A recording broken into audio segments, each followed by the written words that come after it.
Welcome to Talking in Stations. It's a podcast about EVE Online. I am Matterall here with Elise Randolph. Hey, how's it going, everyone? Caleb Arenya. You have to say something for the Hey guys, sorry. Button was pushed. And Arcia. Hey, how you doing?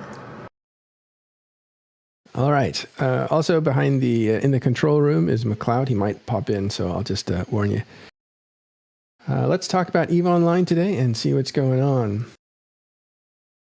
I think the very first thing we need to cover is the rain expansion. Sorry, the rain quadrant. There's no longer really expansions in EVE. Now they have quadrants of development.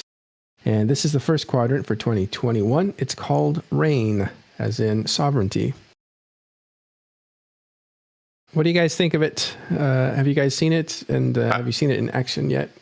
I've seen it, and I'm kind of looking forward to, if we can, convince Elise to do one of the, since he's a fellow senior citizen of EVE Online, maybe he can take us back to how long ago it was since we first heard of and talked about actual things like technology that could do formations, because this is a very, very old topic, and I am a little bit excited to see that it actually happened.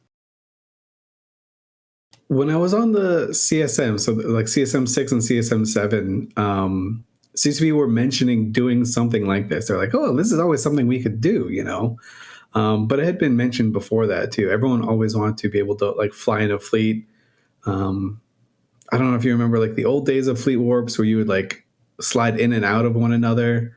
And it kind of looked a little bit janky. And it was like the one piece of EVE Online that looked a little stale after they did the graphics overhaul of everything. But this has been in the works. My memory is always a little bit clunky when it comes to EVE because we've gone through so many iterations. And now we're getting another warp thing. It's like, how many have we had by now? I can't even remember. It's just... Well, this game is always changing, and we keep forgetting that it's always changing a little bit for the better every single time. Well, let's explore that a little bit, Elise, because you opened up a neat little topic, and that is the when you used to warp, it was something of immersive braking because you would go right through a planet with no effects at all. You just go right through it, or as you said, you would bump into each other and actually overlap, and so it was constantly like immersive braking. So you still do a little bit in the fleet warps, but it used to be way worse. I have to correct you that the lore actually explains why you go through objects when you warp. It has to do with the way the pegs warp. The pegs are the things that basically power the EVE ships, and the CCP symbol actually represents the pegs. It's the six pegs of the ships. And there's like an explanation as to why your ships go through objects like planets when they warp, and it has to do with those. So it's not immersion breaking if you know the lore. That's true.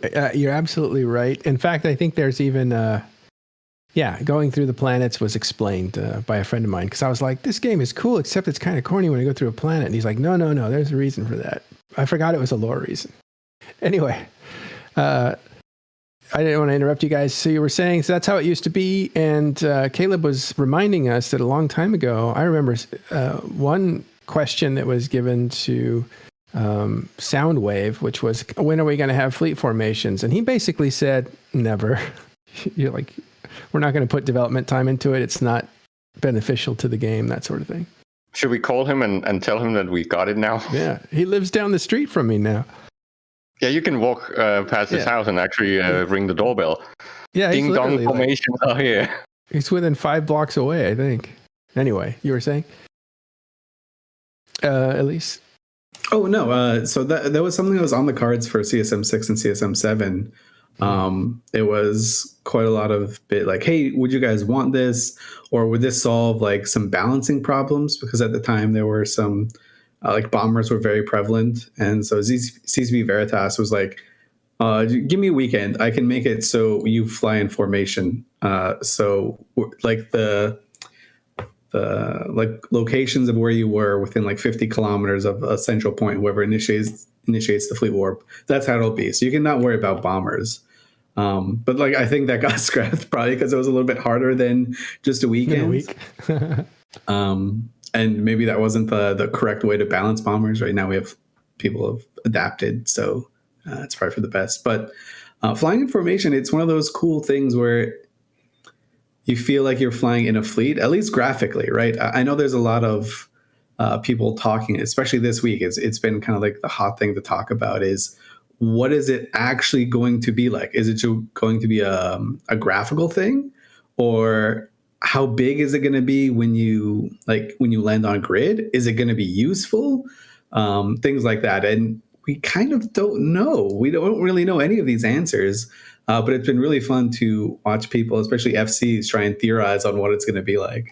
So, like, my hope is that you can kind of separate the distance between something like the main line DPS and like Logi. So you can warp together and land on grid at sort of different ranges. That would be my dream, right? Because sometimes you want the Logi to like land behind the DPS, for example, which is like probably the most common example. But it would still be nice to be able to warp in the same bubble and ensure that you land at the same time, as opposed to having like the Logi wing warp and the DPS wing warp. And maybe the Logi ships warp faster than battleships or something, right? If you could warp with like the Logi ships just 50 kilometers behind the DPS ships and land on grid together after warping together, that would be gigantic and change everything.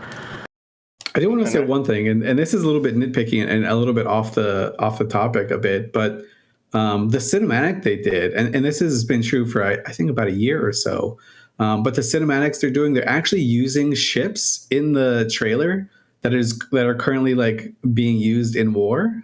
I thought that was really cool because in the past, the art team seems to have picked the coolest looking ships instead of, the ships that are incredibly like popular and stuff like that. So it always felt a little bit weird as an Eve player to watch a cinematic with like a prophecy in a fleet battle, and you're like, what the hell are these guys doing? Like, do they know what's going on?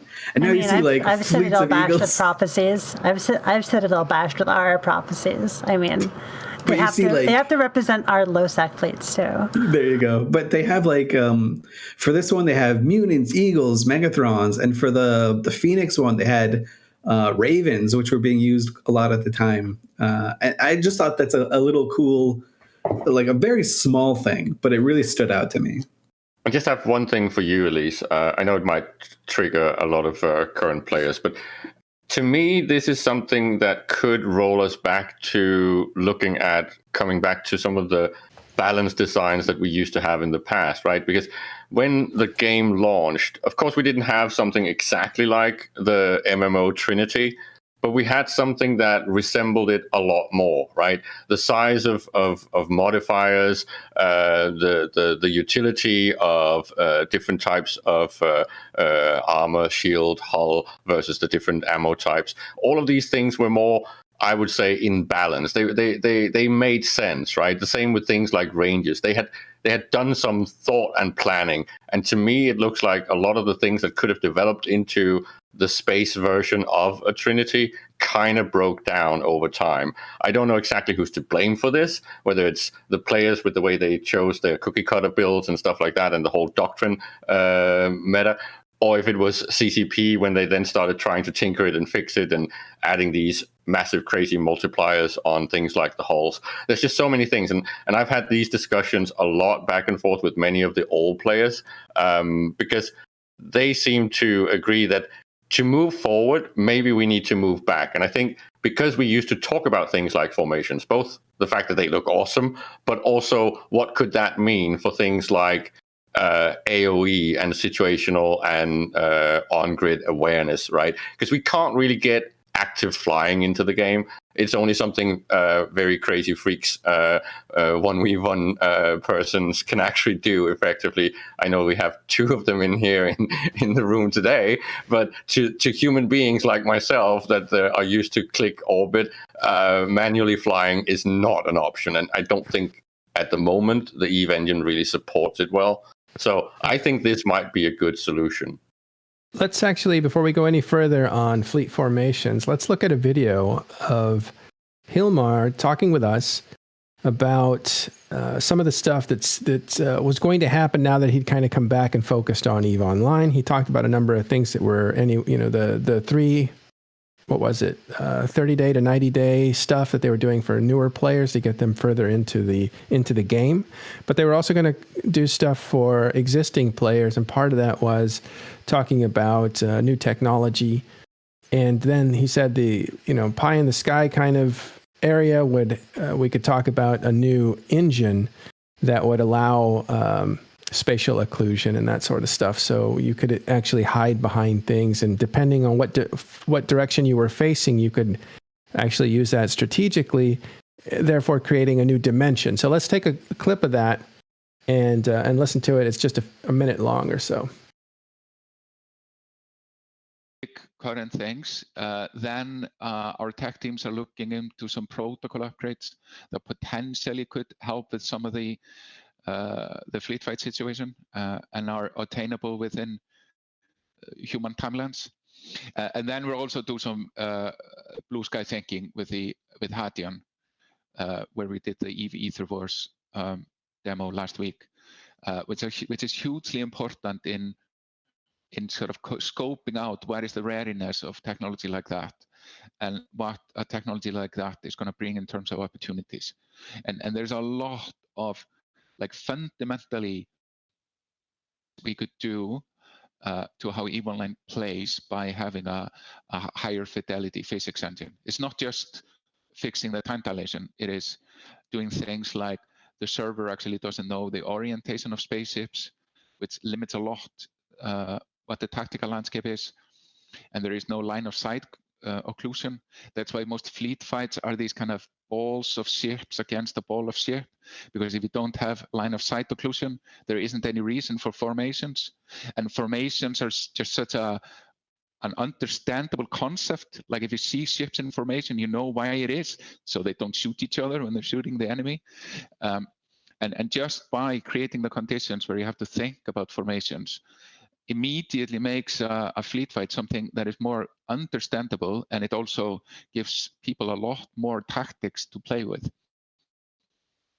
Yeah, it's a whole nother dimension to gameplay, really. Well, the PvP part of it. It is literally another dimension.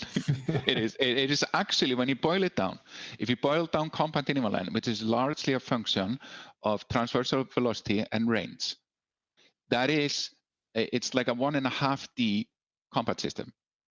It isn't even fully 2D. That's why combat, in a way, when you look at it from a math perspective, is fairly one-dimensional. Line of sight immediately becomes two-dimensional. And then once you have orientation, then we can start to make ships which are asymmetrical. Then they could have armor on one side and guns on another side. And immediately then flanking becomes a thing. And you have these sort of standard war tactics, which people know and appreciate and have been studied for years and decades and hundreds of years. They start to be a fleet fight in EVE starts to become way more strategic, way more tactical. So exploring something like Hadian isn't just about fixing tie-dye, it's about really blowing up the potential. And of course, years to ferret out whether even their tech can handle it. And we took a pretty important step last week. All right. So that was Hilmar explaining some of the advantages of getting a new graphical engine that could understand space in a different way. And one of the things that came out of that was the interest in fleet formation, something that's been around a long time, as Caleb explains. So somebody wrote, let me pose this to the panel here. Nobody wants this, and I've heard that a few times. What do you guys think of that? Isn't that always the reaction if anything actual new comes out in EVE Online, that nobody asked for this, nobody wants this? It's even though it's something that's been discussed for ages, there's always someone that says we don't want this. Of course, it's going to cause some issues and maybe some problems, but hopefully this will make the game better, because as mentioned, and Hilmar basically said this, and I jokingly called it the bait ball, I think this is Eve's version of the immersion breaker that we see in Star Trek, right? When we always see the ships meeting face up the same way, as if they're meeting on some sea. It's like this is not really good for the game, and there's so many things that cannot be done with the game until we start looking down the pipe on things like what Hilmar was talking about, things like direction and occlusion and formations and locations on the grid. We've just become accustomed to this way of doing things. I think a majority will love it when we start seeing new things happening, right? One thing, generally when you're talking about changes that are coming into the game, whenever I hear someone say nobody wants this, it's code for I wanted something different, right? Or I think something else is more deserving of a priority because of maybe how they play or the experiences that they have day to day, right? So someone that's maybe in this war who's been playing for some time, they see fleet formations, they're like, oh man, I just want to nerf Munions and Eagles, man. I don't want this. Nobody wants this. So that's kind of like their mentality. But you have to separate yourself from your personal situation a little bit. There are changes to this game that won't affect you immediately, but will make the game better. I don't know if fleet formation warping is going to be one of these things, right? But I've been in a position where, in the back of my head, especially when there are art overhauls or something like that, the big one is the nebulas, right? I don't know if this is going to really date me and some other players, but there was a time in Eve where space was just black. You didn't see anything cool behind you. And CCP spent a good amount of time and effort to make space look like it does now. It looks like space. They added nebulas in the game. And at the time, there were a lot of other issues going wrong, in the game, or at least it felt like to me at the time. And I was like, man, why are we doing these? I didn't say it because I didn't want to be a jerk, but looking back now, the game is completely different. Like, look at old videos and you're like, wow, that was an ugly game. Nobody would want to play that game in this modern era, right? So there are like issues like this. It was not ugly back then. It wasn't ugly back then. That's true. Actually, when Eve launched, it was lauded as one of the most beautiful space games ever made, and it's pretty much kept that role for quite a while, pretty much all through the decades, right? It was always beautiful. It's just that they keep freshening it up and making it still beautiful. Yeah. So whenever I hear like, oh, we don't want this, it makes me think like, oh, I don't want this now, or I don't want this immediately. But I don't think it means it's a bad thing. The one big question here is we don't know exactly what this is going to even be. Is it just going to be a graphical thing when you're in the tunnel? I doubt it, but maybe. Maybe that's all it is. So people are just getting in a tizzy for no reason. But maybe it can fundamentally change how people fly and fight wars. So I love the example you used of the nebulas, at least, because the nebulas are something that, to a lot of players who focus on like the meta Eve, like the fights, the wars, whether they be in high, low, null, or wormhole space, they might overlook something like the nebulas. They might just, it's a background, it's kind of whatever. They wouldn't have wanted CCP to waste, quote unquote, waste time on it, something like that. But the nebulas being in specific locations and having these various nebulas you can see at different ranges and different angles is really, really cool. I used to actually run public nebula tours that would take newer players around the entire cluster, and I have a route that I can do it in 3 to 4 hours if everybody is on their toes, and see every nebula in the game. Space used to just be black. All wormhole systems used to be like teal without really any nebula effects, and now like the higher class wormhole systems are like super red. There's like a red nebula, and it gets gray as you get farther, and it's really, really cool. It gives you direction in space. If I am in Oasa, I can see the Peregrine Falls blue nebula, and like that area of space feels different than Metropolis or Verge Vendor. And I think that's fantastic, and it gives the game so much flavor. And just to again age Elise here, because it's kind of my job to do this. You keep doing that. Yeah, because then I have a partner in crime. I'm not suffering alone. But Okay. I remember when we got the new exhaust on ships, which was like mind blowing. Like, oh my god, this is so beautiful.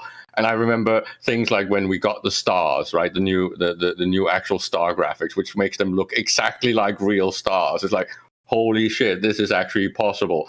And things like when we started getting ships that can actually flex change by the function. These things are mind blowing. But of course, there was always people saying, "Why are we wasting time on developing this?" Like, because it makes the game fresh again, and it makes the game really pretty, and it still is. I'm still just sad about the thing that I know Matt all agrees with.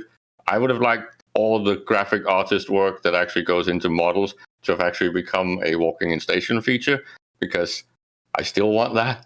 And then I would throw a lot of money at the vanity shop.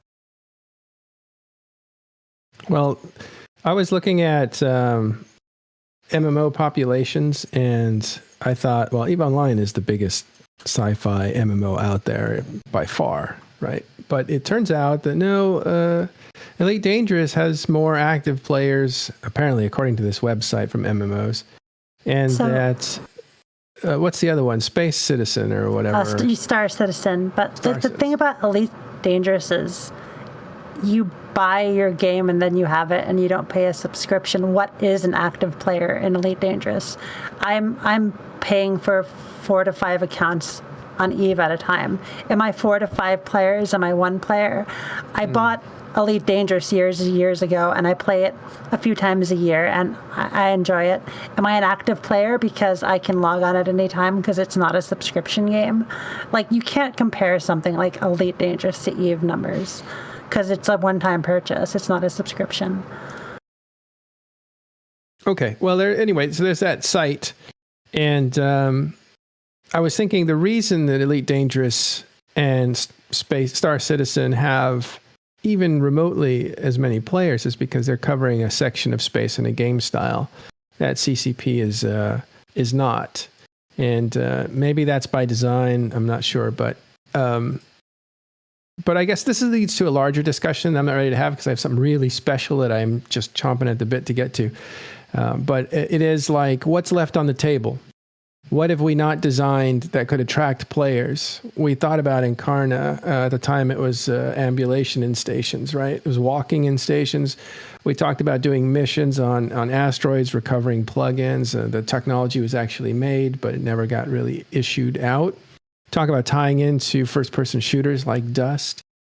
And all that stuff. Like, what's left? What players aren't here in EVE Online because we're too much about pew pew pew spaceships, and we're too much about that happening in mass numbers, because that is a constant fight with constant debate. Like, hey, this is the only thing important about EVE, and there's a ton of players that say, no way, I'm not even playing that game. I'm playing a totally different EVE than you are, because EVE is many, many, many, many games inside of one universe, and there's a lot of room for people. But the development time is limited for this company. So what are they focusing on? And that's usually a big debate. Okay. But that's a catch-22, right? Because right. if you keep not investing in those developments to get those new segments and those new revenue streams, right? You're cutting yourself off from them. So if you're not catering to a bigger segment, the game will not grow in the direction that will give you the money to actually do it. So it is a catch-22. You cannot definitely start making money until you're willing to actually take the risk and invest that money to get that revenue stream. And it's actually, sadly, in my personal opinion, been the opposite when it comes to CCP. They've cut off more and more segments of player types. So now we only have this segment. Another day for that topic, because we can go all day with that. Is there anything else in Rain that we wanted to cover before we move on to a very, very special presentation here in a minute with one of our friends? But there's a little bit more Rain to do, is there? One thing I wanted to talk about is the jump tunnel, like animation change. Like when you jump between stargates, it looks a little bit different. Well, it looks a lot different now. This is a change that was on before, or had been introduced before, and the performance of it was like a little bit weird. So people were complaining like, "Oh, I don't like this. It's like a little bit nauseating, and the performance is worse." So CCP pulled it pretty quick, and it looks like they've gone back to the. I don't know. They took it back in the shop, hit it with a hammer or something, and they released it again. But this time, jumping the gates actually faster, right? We had some people, at least in my alliance, do like a before and after, just to see how long it was, and it's like 1 or 2 seconds different load times, quicker with the new thing. So it's nice to see that we're not just getting a graphical update for the sake of a graphical update; it's also a performance update as well. That's one thing that I really like to see, because even if you don't like the new jump tunnel thing, at least it's better, right? At least it's like just better. Not only if you don't think it's better looking, it's just better performance.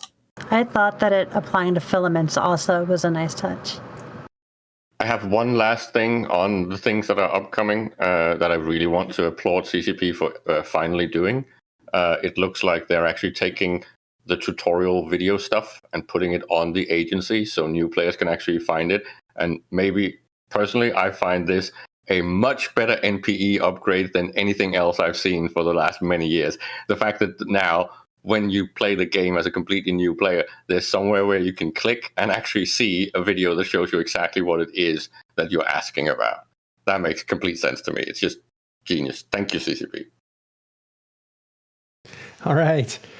So that is a rain quadrant. We haven't seen everything in it, but the video that they show, the trailer that they make, not only shows popular ships among nullsec, which is a very good point, RC. I really appreciate that. Last time it was Ravens. This time it was Eagles and Munins. And yeah, they got to remember more people play than just nullsec giant fleets. But a lot of stuff that's in that video also shows you some of the stuff, sometimes in hidden ways, sometimes in not so hidden ways, what's coming in this quadrant. And lastly, do you want to cover the types of formations that we can actually see and know that are most likely going to come in? No, we'll do that when they launch and we know more about how it works, and then we'll cover this again when we know how it works.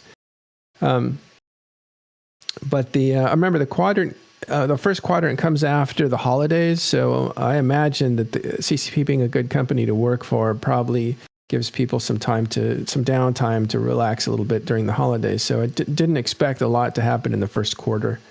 You'll probably see the second, third quarter be a lot meatier as far as features and all that other stuff. But right now, it's nice to see that the public fleet finder is pretty cool. Okay, we're going to be right back after this little break, and we have an incredibly special surprise for you. It is like seeing a unicorn in the forest. It's never been seen before in EVE Online history, but it's been known about since the beginning, I assume. So we'll be right back after this break.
All right, welcome back to Talking in Stations. I want to introduce somebody that you all know very well, is a legendary player. We have our legendary player and Pokemon.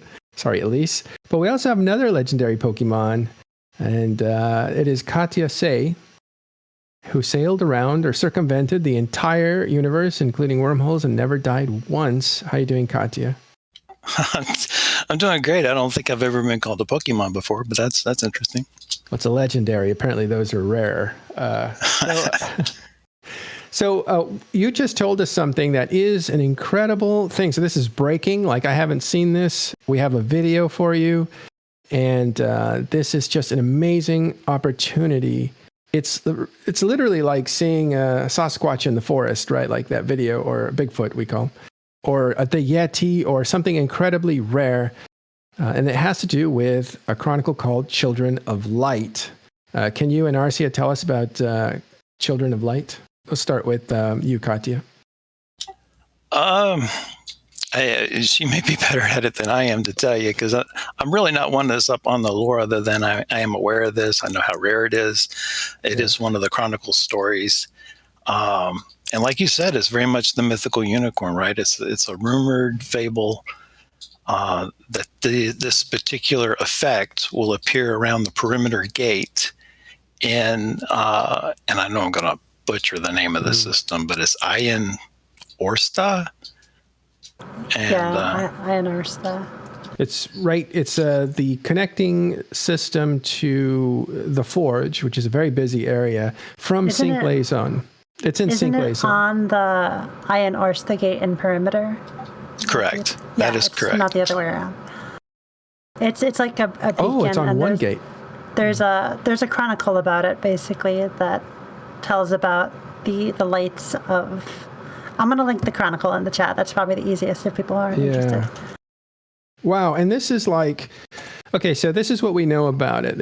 It's an effect that happens on one gate, hitting it from one side only. It is triggered by nobody knows why. It's very rare. To see it is supposed to be amazing. We are about to see that for the first time. Like, only very few players have seen this in the last 10, 15 years since it was created. So it was caught on film by Katya. Yeah, the last known time that it was seen, I think, was in 2014. Someone actually grabbed a screenshot. And Mark726 over at Eve Travel has tried, and I've tried for years and years to try to catch it, and just got lucky this week. Well, set this up for us. How did you catch it, and what were you doing? Were you purposefully trying to? Oh, we have a hype train for this to celebrate. Awesome. I don't know. I know these things are good, so do what you need to do. But this is amazing. We'll celebrate that, I guess, later after this video. But you were saying, how did you actually approach this, and did you do it on purpose, or were you just happen to be there? No, this is very much on purpose. I've been trying to figure out, what's next for Katya. I've taken almost a 2-year break here since I finished my journey, just chilling with that character. I do have other characters that I play with, and I just kept thinking, is her story done? Is there more for her?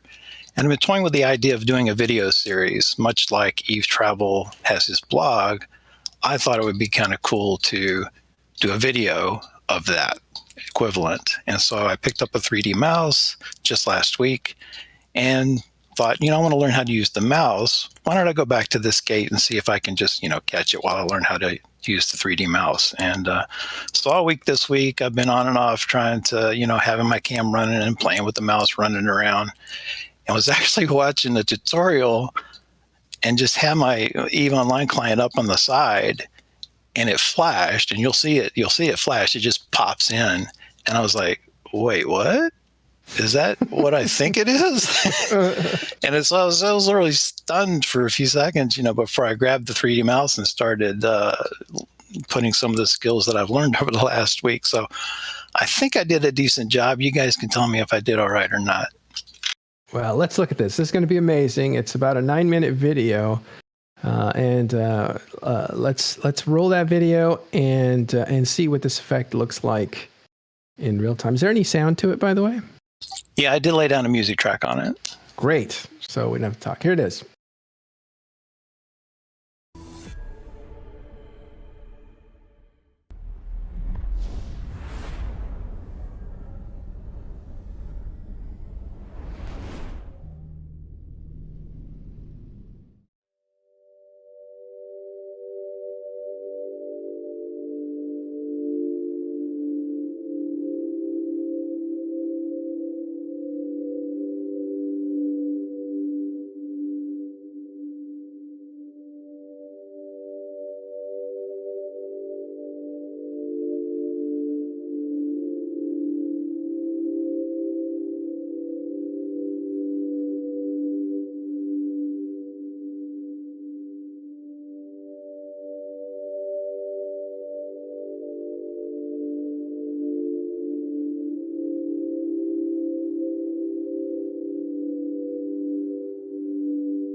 Welcome back. That is amazing. That's the first time I have ever seen it. I'm sure that's the first time many people have ever seen it. It's a very, very rare occurrence.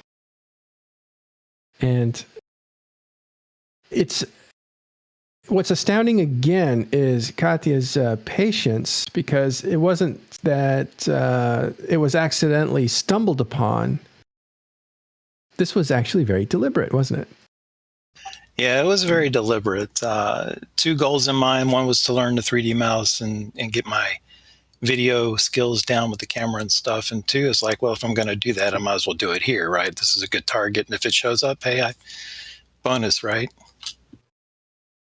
Yeah, you're adding to your legend, which wasn't necessary. They already built a giant monument to you. Yeah, maybe they'll put the effect around the monument now, right? I was joking that Katya was hunting this effect the same way people cloaky hunt for targets, just sitting around waiting for it for weeks at a time. I think this is the type of content that I would really wish CCP actually did something with, because the feeling of seeing something like that's mysterious and people don't know about and then want to go and explore. Because I think that type of narrative and almost ARG-like content would be amazing and a great way to give content to the player base. I think we've already seen a success with that with the Star event, right, where that actually was the teaser that eventually ended up being all the Triglavian stuff. And I think even though I was not really the biggest fan of the Triglavian storyline, but the way that it unfolded was amazing. And I do think that was very successful in how you should do storylines in massive games like EVE Online. So I would actually hope this has not concluded, that there's more to this than just pretty lights. Yeah, I think one of the harder things about it is, I would wager to guess like 95% of the active player base have no idea that this is a chronicle or this was a thing that could even be found. Right? It's stuck in my head somewhere that there's something like this that exists. But if you had asked me like 20 minutes ago, hey, do you know where this is or what gate it's on? I'd be like, nah, it's probably just some lore thing that I forgot about. It doesn't really exist. But it does. It exists. It's a thing that happens. And we don't know why the effect happens. We don't know how often it happens. I was joking that there's probably like dozens of players that have seen this super rare phenomenon. They're just like, oh, this is weird. Jump. That's it. They're like, so like the lore and the whole like flavor objects in EVE, not just objects, but just little touches of flavor to the universe, are something that the game has that I think a lot of people don't interact with as much as they might want to if they knew these things existed. Like, an example I have is everybody who knows who CCP Delegate Zero is knows that he is the CCPer in charge of storyline and lore and the backstory of EVE. And during the Triglavian event, when Skarkon was being invaded the second time, he showed up a few times in system with an NPC character and like yelled at all the people in the system as we were fighting for the system. The character of Sesley Ashok, who is a Thucker bounty hunter. And one of the I just remember the reaction of one of the Triglavian players to seeing the yellow NPC dev text in local. Who the hell is Sesley? They were just like, their mind was blown. And it's just, the flavor of EVE adds so much to the story, to the gameplay experience, that I think a lot of people would enjoy doing a lot more and interacting with a lot more of the world if they just knew that it existed. But that's partially CCP's own fault, that they don't really put it that much front and center, and as they did with the Triglavian content, right? This is why I hope that there's going to be something quite amazing happening, because I think, was it you, Arzia, that talked about how exactly the whole storyline that's been prepared by Delegate Zero is actually about to start hitting some conclusions and actually be introduced into the game in meaningful ways. I seem to recall that someone mentioned that, one of the lore experts, that something that's actually a 10-year-old plan is actually about to, conclude or appear. Well, there's been Chakade has been arrested from Flosiswin, and that storyline goes back to kind of the Amar tournament in 2015. But if you're thinking of something from 10 years ago, maybe it was somebody else who was talking about something like, maybe that was Ashtarothi. But I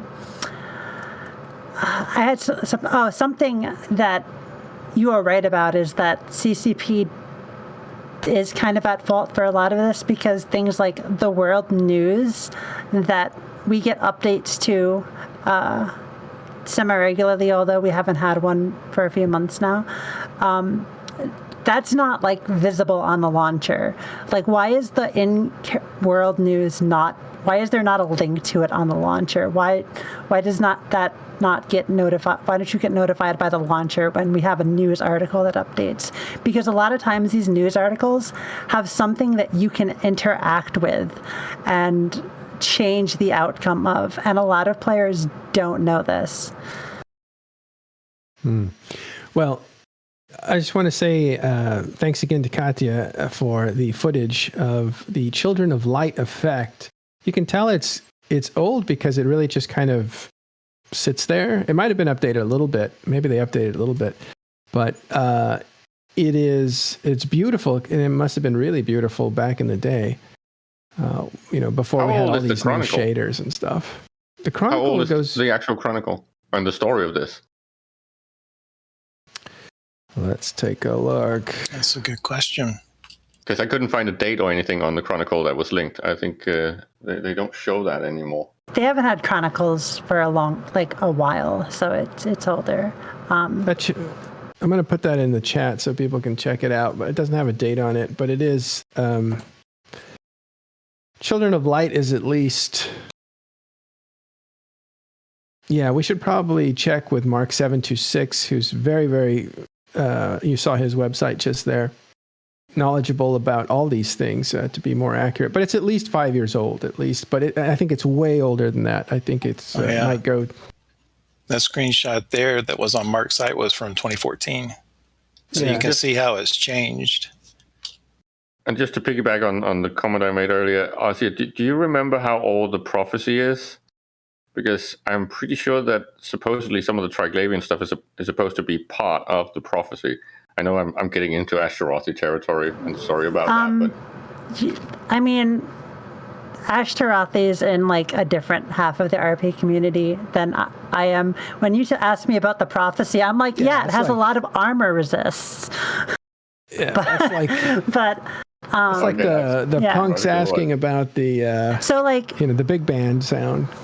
Everybody who's not an RPer thinks all RPers are the same. Ashtarothi is like somebody who is super, super, super into the lore, and I'm somebody who's like super, super, super into the players acting out their characters. I know a lot of lore, but I'm not like the same level of expertise in the lore as like Ashtarothi. And Ashtarothi is in the same level of expertise in like the player RP lore as me. Like, I know what the characters do, and Ashtarothi knows what the story does better. Like the CCP story, right? It's like there's a lot of different types of RPers in EVE. Yeah, I agree. I'm the same way, because I enjoy the lore, but I'm not an expert on the lore by any means. But I do enjoy the role play and playing the characters. I'm sure somewhere there's an art guy who designed this feature, and he's had this bottle of champagne for like 10 years, waiting for someone to document this. He's finally just being able to pop the cork, be like, finally someone found it. Good job. That's just like, now I can sleep. Yeah. It's funny you say that, because that's exactly what I was thinking yesterday. It's like, finally the community can get to see this amazing piece of art in the game that's just so rare. Yeah, and this ties back to some of the things that I remember that Delegate Zero has actually said, that there's many, many, many Easter eggs that never got discovered by the player base at all.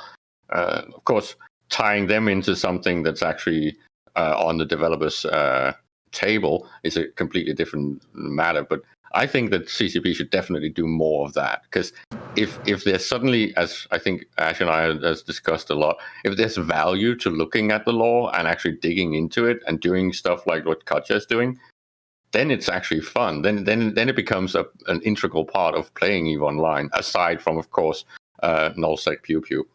Oh, finally we get an actual published date thanks to Spod there. It is June 13th, 2008. Good research. Wow, that's actually old. That's even old on Elise and my standard. So all CCP really has to do is put the news front and center and let Delegate Zero have at it and have fun with like what he wants to do. Probably that's kind of how I feel. What we're celebrating right now is Children of Light caught visually. It's a very rare occurrence.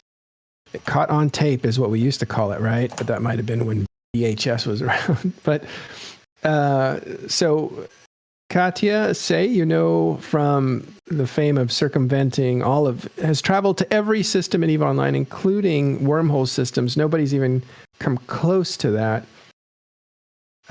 Has done it again and sat outside this gate many times waiting for this effect to happen, and there is no way to know when it happens, and it's very, very rare. But thank God was able to catch it, turn on the camera, and 3D move through this.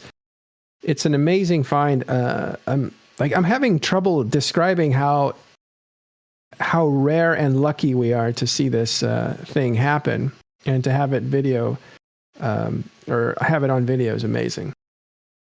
So Katja did it again and actually was in the right place after putting themselves in the right place and recording this for us. It's a 9-minute video. Where can they see it after Okay, it looks today? like the Chronicle of Lights is actually one of the original Chronicles. Yeah, I think it goes way back. I think this is ancient. Yeah, it's from 04. They are discussing it in the old forums. So it is one of the first. I think when the game launched, they had something like 20-something chronicles already. Some of those were fun, tongue-in-cheek things that kind of pointed back to beta. So yeah, it's actually from day one. That's actually fascinating. Yeah, I think the graphics were updated, but this effect and this story and this chronicle has been a mystery. It's an ancient mystery in EVE Online, so it's amazing that we finally got to see it. Again, you might be lucky and have seen it inside the game when you were passing through, but that would have been an incredible coincidence. I think your comparison with Sasquatch was almost spot on, where you got this one creamy, ugly image that doesn't really do it justice, and then it's taken 18, almost 20 years to get this footage. That's hilarious. Yeah. I think it's pretty funny, yeah. Wow, Katja, that's amazing. What an amazing thing. I thought you were going to tell me you figured out how to trigger it, because that's the last part of that puzzle. Is that effect happens because something happens in that area, we assume. Nobody's been able to figure it out. And it's kind of weird, right, Matterall? Because you yourself mentioned that Ian-Wester is pretty much in our old home backyard, right, in Gal space. And it's not like this is not a traffic system. There's like people going through this gate a lot, all the time. So how come no one has actually noticed? But then it's maybe what Elise said. It's like people just, oh, that's pretty, click, jump. Yeah, the only clue we have is that it's something that is repeatable, obviously, because this does happen. But it is rather, it's rather not unusual. I was double negative there, but it's not unusual. I think I just did it again. Anyway, it's something that happens. So, but nobody's been able to repeat it, and nobody knows how to trigger it. It's just something that you see every once in a while. Yeah, I suspect that, and I don't know, I'm just purely speculating on this. I imagine that there's a trigger, and that is even random on that trigger. So it may be like, okay, the trigger's activated, but there's like a 10% chance or something that it'll actually set off. So I think it's probably a double jeopardy kind of thing. Yeah. That makes sense. Okay, one last thing. What was it like when you saw that happening? Describe that moment. just pure shock, honestly. Like I said, I had the client up on one screen, and I was actually doing a learning tutorial, some stuff I'm learning how to do, and just caught it when it popped in blue. I just kind of out of the corner of my eye, and I was like, wait, what? And just stared at it for like a few seconds before I actually had the gumption to react, and then not grab the 3D mouse, right? Just not grab the mouse and start moving it violently. I said, okay. And it's funny, I'll add this, because when it was all done and I got the full footage, I was shaking at the end of it, and that's going to make a lot of people go, well, come on, right? You know, you get the shakes when you do PvP. It's like, well, for me, this is my, gameplay. And so I had the shakes at the end of this. That's so hilarious. The thing Eve does better than other games is give people adrenaline rushes, I think. I mean, that's kind of why I play Eve, and that's why most of what I do is fight in Eve, but fighting over something or finding ways to get adrenaline is really the best part of Eve, I think. Well, the interesting thing is that something like this is what would affect his adrenaline, because this is something important to him that is rare, that he understands the moment and the scarcity of that moment. I'm throwing it to you, Caleb, but doesn't scarcity increase that ability? Because we know it's value. Increases the value. Yeah, which increases the tension of having it or not having it. But in this case, having, been around for exactly as long as the actual Chronicle, or even a little bit longer, and then finally actually seeing this hit the stories is like a little bit mind-blowing. Maybe that level of scarcity is not necessarily healthy. Maybe not all scarcity is healthy, quote unquote. Right. Well, again, thanks very much. Yeah, thanks for having me. Really appreciate it. Glad you guys enjoyed it. Thank you, Katia. Where can we see it after this? I do have a YouTube channel. Where's the link? We'll put that in the in chat here. We'll put it in the show notes as well, and we'll actually. There we go. I dropped it in there. Yeah. Great. Yeah, we'll get that scene. Have you gone public with it? And when did you record this? And when did you? I actually captured this yesterday morning, and I toyed with releasing it as part of this video series that I'm wanting to do, which would be months before I could get it out. But I was just like, I can't hold this. So I just went ahead and put it together today to get it out there. And then, right when I posted it in your chat stream here, I was also posting it on Twitter and on Discord and other places as well. So it just went public. So this is the premiere of it then? This is the premiere. Thank you very much. That's breaking news. Yeah, that's a special moment for us too. It's up there. It's up there. One of the top moments.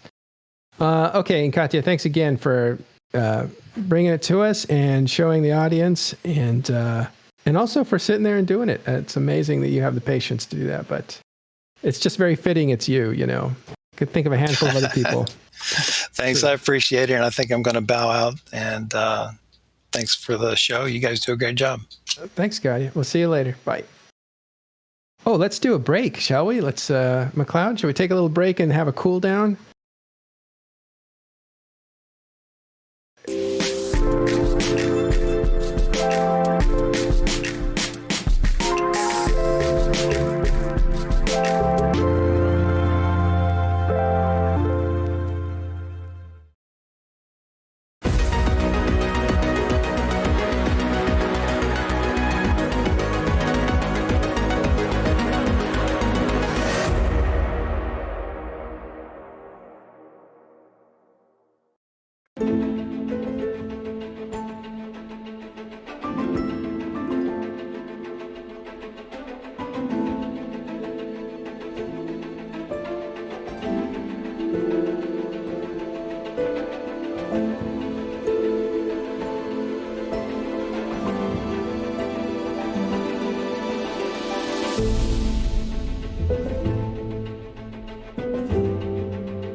Welcome back. So on this show, we've talked about some of the stuff with rain. I can hear your computer typing.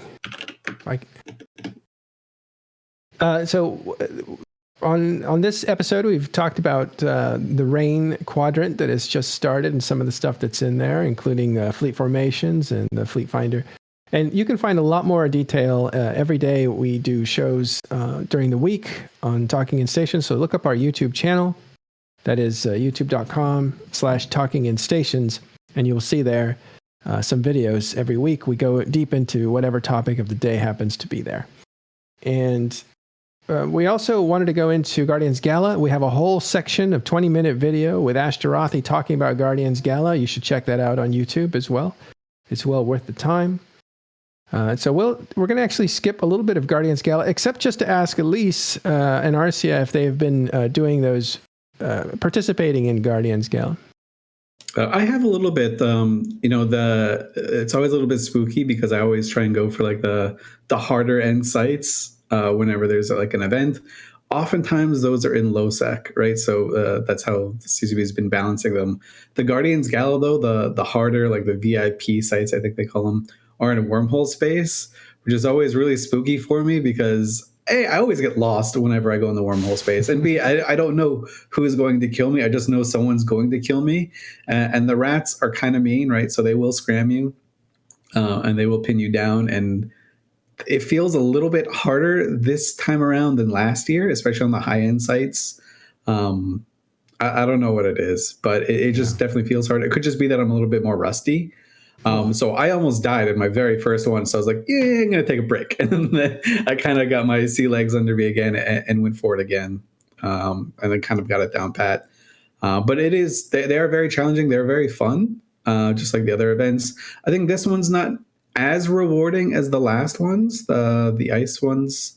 But still, Winter Nexus. Yeah, the Winter Nexus sites. But these ones, they're still quite profitable. There are also like exclusive skins you can get for it as well.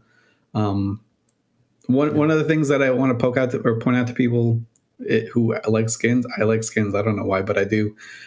If you Plex your account, so if you use 500 Plex to get a month of game time on your account, you can get a free Jackdaw Heart Surge skin, and I think that ends in the next day or two.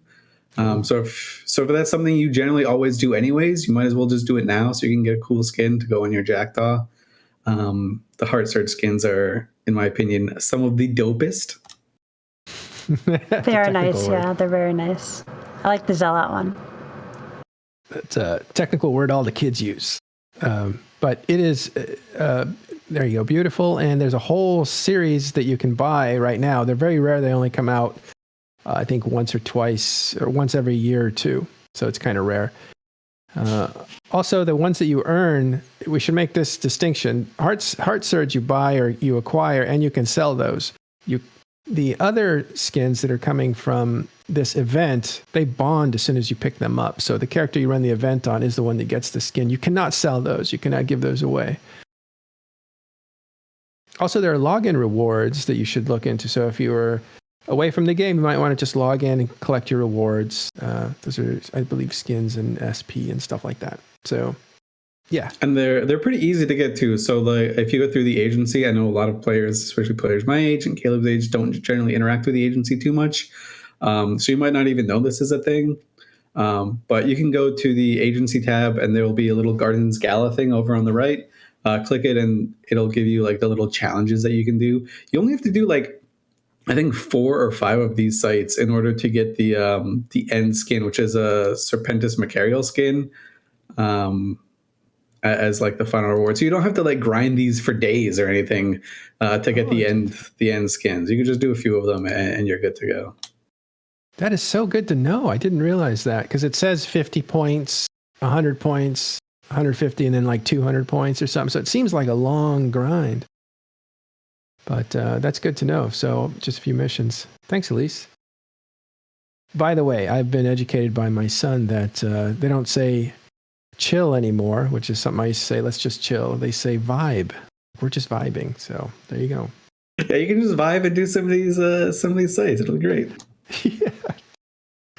Okay. I don't know that has the same meaning. I may not. I don't know. Let's move on to player news. Yeah, Boomerall. Isn't vibing like the cat that dances? The vibing might cat? be. Cat jam. That's the Twitch emote. Yeah. So cat Maybe that's jamming. I don't know. You have to be careful, Madroll. Your son might actually be messing with you and get you to say something that's completely inappropriate. That's very likely.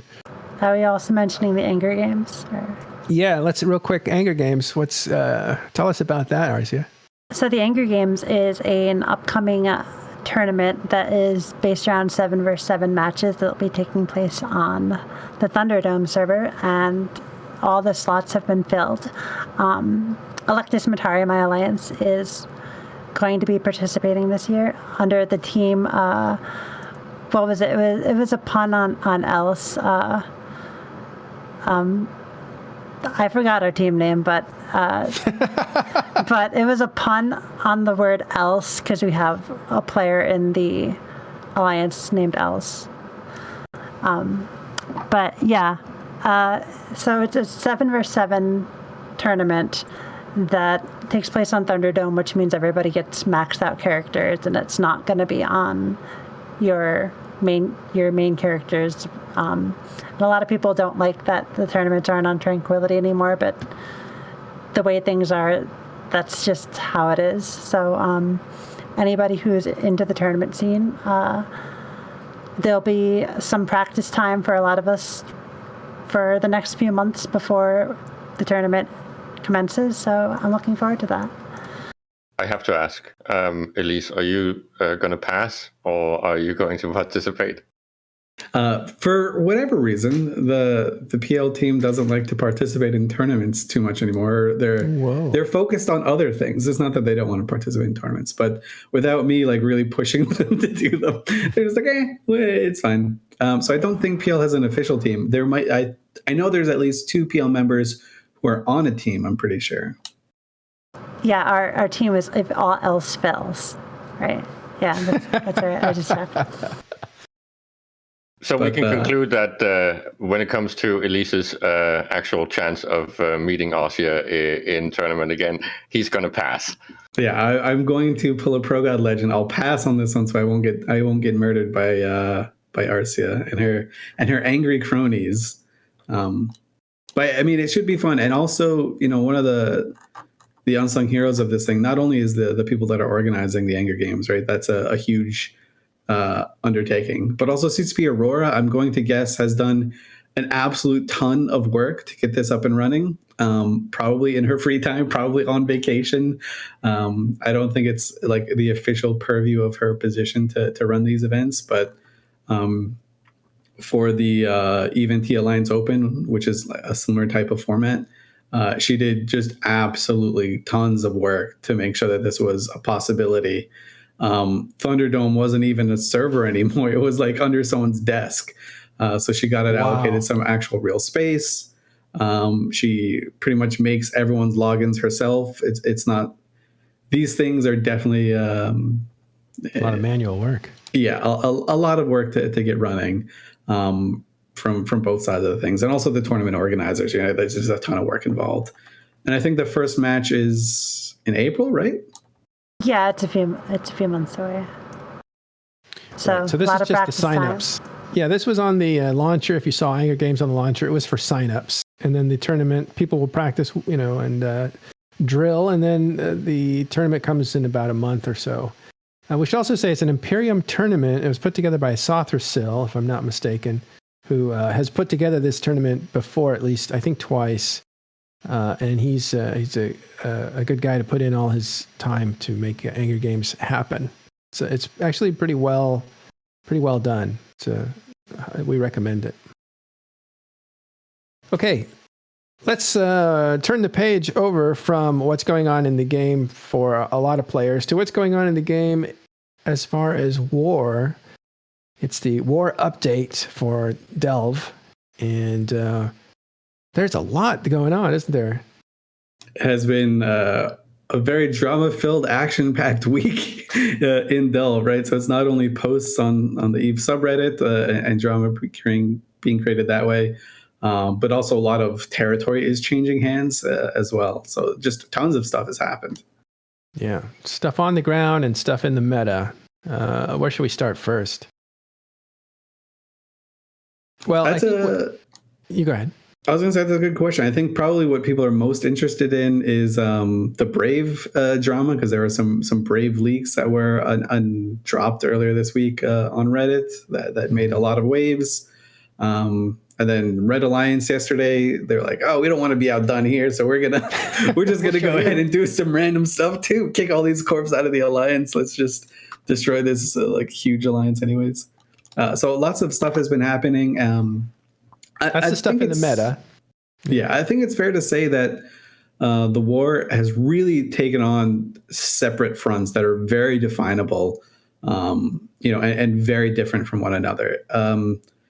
The system is no longer Helm's Deep anymore, E30, which is where the Imperium, before M2, they'd held that system, and they said, everything behind this system we're going to protect. It's some of the best regions, or the best space in the game, or at least in Delve.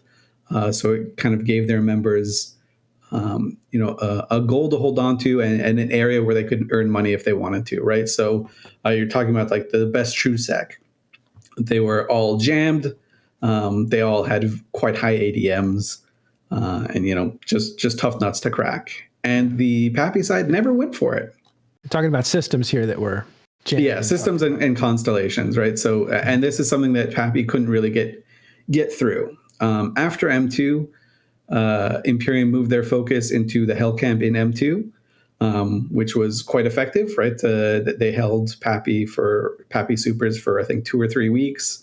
Before the breakout attempt, which got the bulk of them out at a very high price. It cost 400 reds, but they got a lot of the supers and titans back out.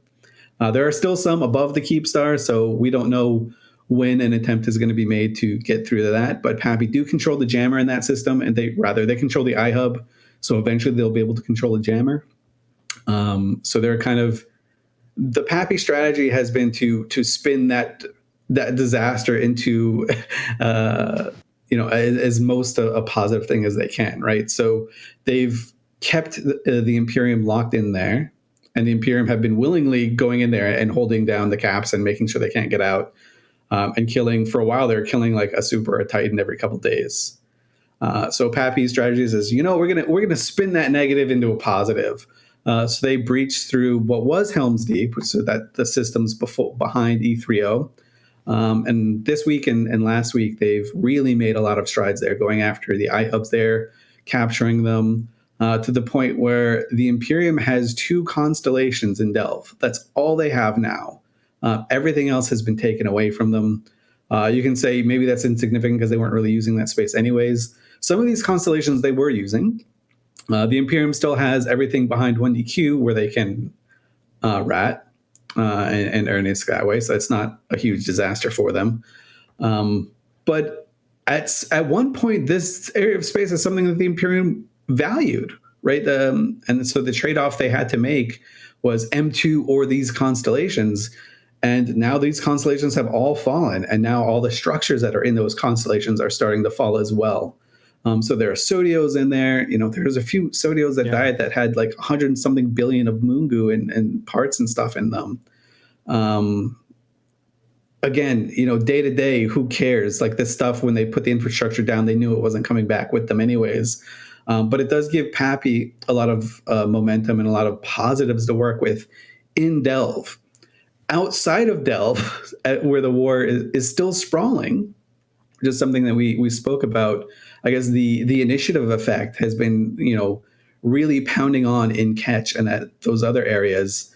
And they've been starting to pay some dividends, right? You see cracks, I don't want to say cracks warming because that's kind of a meme, but you see pressure being exerted on member alliances of Pappy where otherwise they weren't feeling this pressure, right? Like they never had to feel like they were at war. If you were in Brave, for example, because they were the hot guys to talk about this week. If you were in Brave, before Initiative moved to Curse to mess with your space, you're just like, oh, whatever. We got everything back home. Nothing's on fire back there. Everything's fine. We're just sticking it to the goon in Delve, right? That's what they had to work with. It was basically a siege, right? A siege situation where the people that are sieging can still get their supply lines, and the people that are sieged can do nothing about the fact that the attacker is actually burning the farm just outside of the walls, right? But this whole thing has flipped upside down a little bit because the besieged have now actually sent troops out into the backyard of the people that are trying to have the supply lines. So this old advantage that was there, I'd say 4 months ago or earlier, right? That advantage is kind of gone. You can't really, at least not comfortably, grind and resupply your troops. So now the playing field is a little bit more equal, I would say. And again, back to the whole thing with the TCUs and iHubs. Of course, there's a vanity advantage to actually doing this because you're basically showing that you're definitely causing stress and pressure on goons. But from a strategic point of view, it's fairly minor. Of course, all the logistics have been destroyed and the bridges are gone and all that stuff. And you can talk about sino-jammers and all of this. But it's like saying, well, your farmers can't go and farm on the fields anymore. No, we're under a siege. Of course we can't. We haven't been able to crab effectively since this war started. So you haven't really changed much. I think the other day I was comparing this would be like saying that when the initiative flipped all the Sov in Fountain, that was some sort of strategic win for initiative. No, it was not. It was slightly meaningless. It looked good and it was most likely fun to do, and it caused some fights. And it's the same with this. It's of course important, and it is showing that there's progress being made. But again, I personally still feel that it's a little bit too slow, and we were doing the tally. There's still only like 5 to 8 keep stars actually removed from Delve out of 50 plus. So it's still a stalemate to me, at least how I see it. I mean, I view it a little bit different. So we were talking about behind the helms. I guess we're going to call it, but I'll just refer to it as Helm's Deep. But to be clear, the Imperium gave up on E3O when they moved to M2. So it's not like they tried to keep both going. But they did, at some point, have a pretty high value on the constellations, like the T-Mofa constellation. All the systems in there, if you look at Dotland, they were getting like 8,000 ratting kills, which is quite high, right? Part of that was to maintain the ADMs, without a doubt. But the people maintaining the ADMs were also getting money out of it too. So I don't think it's just like a cosmetic loss. I think it is significant, right? It is a trade-off that the Imperium would have preferred to hold these constellations and M2 at the same time. But obviously M2 is of more importance to them. So now those constellations are all but gone. They have the 1DQ constellation and the 7UTB constellation. The 7UTB constellation is also, of course, going to fall now. Or going to be falling this week, and all the structures there are going to be sieged. So it does give Pappy momentum, right? And that's something they needed in Delve ever since M2. So I do think like the war in Delve is going in Pappy's favor. But we were talking about outside of Delve, and Caleb makes a good point. In Catch, if you were in Brave or Legacy, you didn't feel the burn at all until the initiative came down and started to just drop torches on your fields, and now the fires are all around you, and you're like that meme. We're like, well, is this fine? Now the members in Brave and other people in Legacy, not just Brave, there's Fed Up, there's everyone else in there as well. they're like, oh shit, like this is the reality of the situation is now facing them, right? Because before it was all hypothetical, like, oh yeah, we'll fight in Delve and Quirius, and eventually we'll maybe move here, who knows. But now it's not hypothetical at all. Now they have to like move forward into Quirius. They have to cut some ties with some of the stuff that they have in Catch. They have to say, hey, you know what, Catch, as long as I've been in, I've seen Brave Newbies in 0-0, they've lived in GE TAC 8. So they're going to have to kind of make decisions there, like how important is this one system to us as they start moving forward towards Quirius and relocating there. So, and people are probably going to take this the wrong way, but the Imperium was, for after M2, I think they were on a little bit of a high, and they were writing a lot of checks, in terms of their strategy, saying, oh, we're doing so good now. The initiative they're the ones that are cashing those checks. They're the ones that are actually going in, and they're quite literally carrying the Imperium from my view right now. And that's not a bad thing. That's not to say the Imperium are losing. That's not anything like that. The initiative are your allies for a reason. These aren't guys that just show up as mercenaries and do whatever they want. They've been Imperium allies for a long time. They're committed to the cause. They're not going to flip. They already lost their home region once. It's not going. It's not a matter of It's not a matter of are they going to get disenfranchised, or are they going to get really sad and not show up. They have shown time again that they will show up. They will support in every fashion and every facet of the way. Right? Even they'll throw ravens. Yeah, even when they can't do much, because I think the time zone, their time zone tanking now where they are active. So I think it's Catch. Everything switched over to U.S. time zone, I've heard.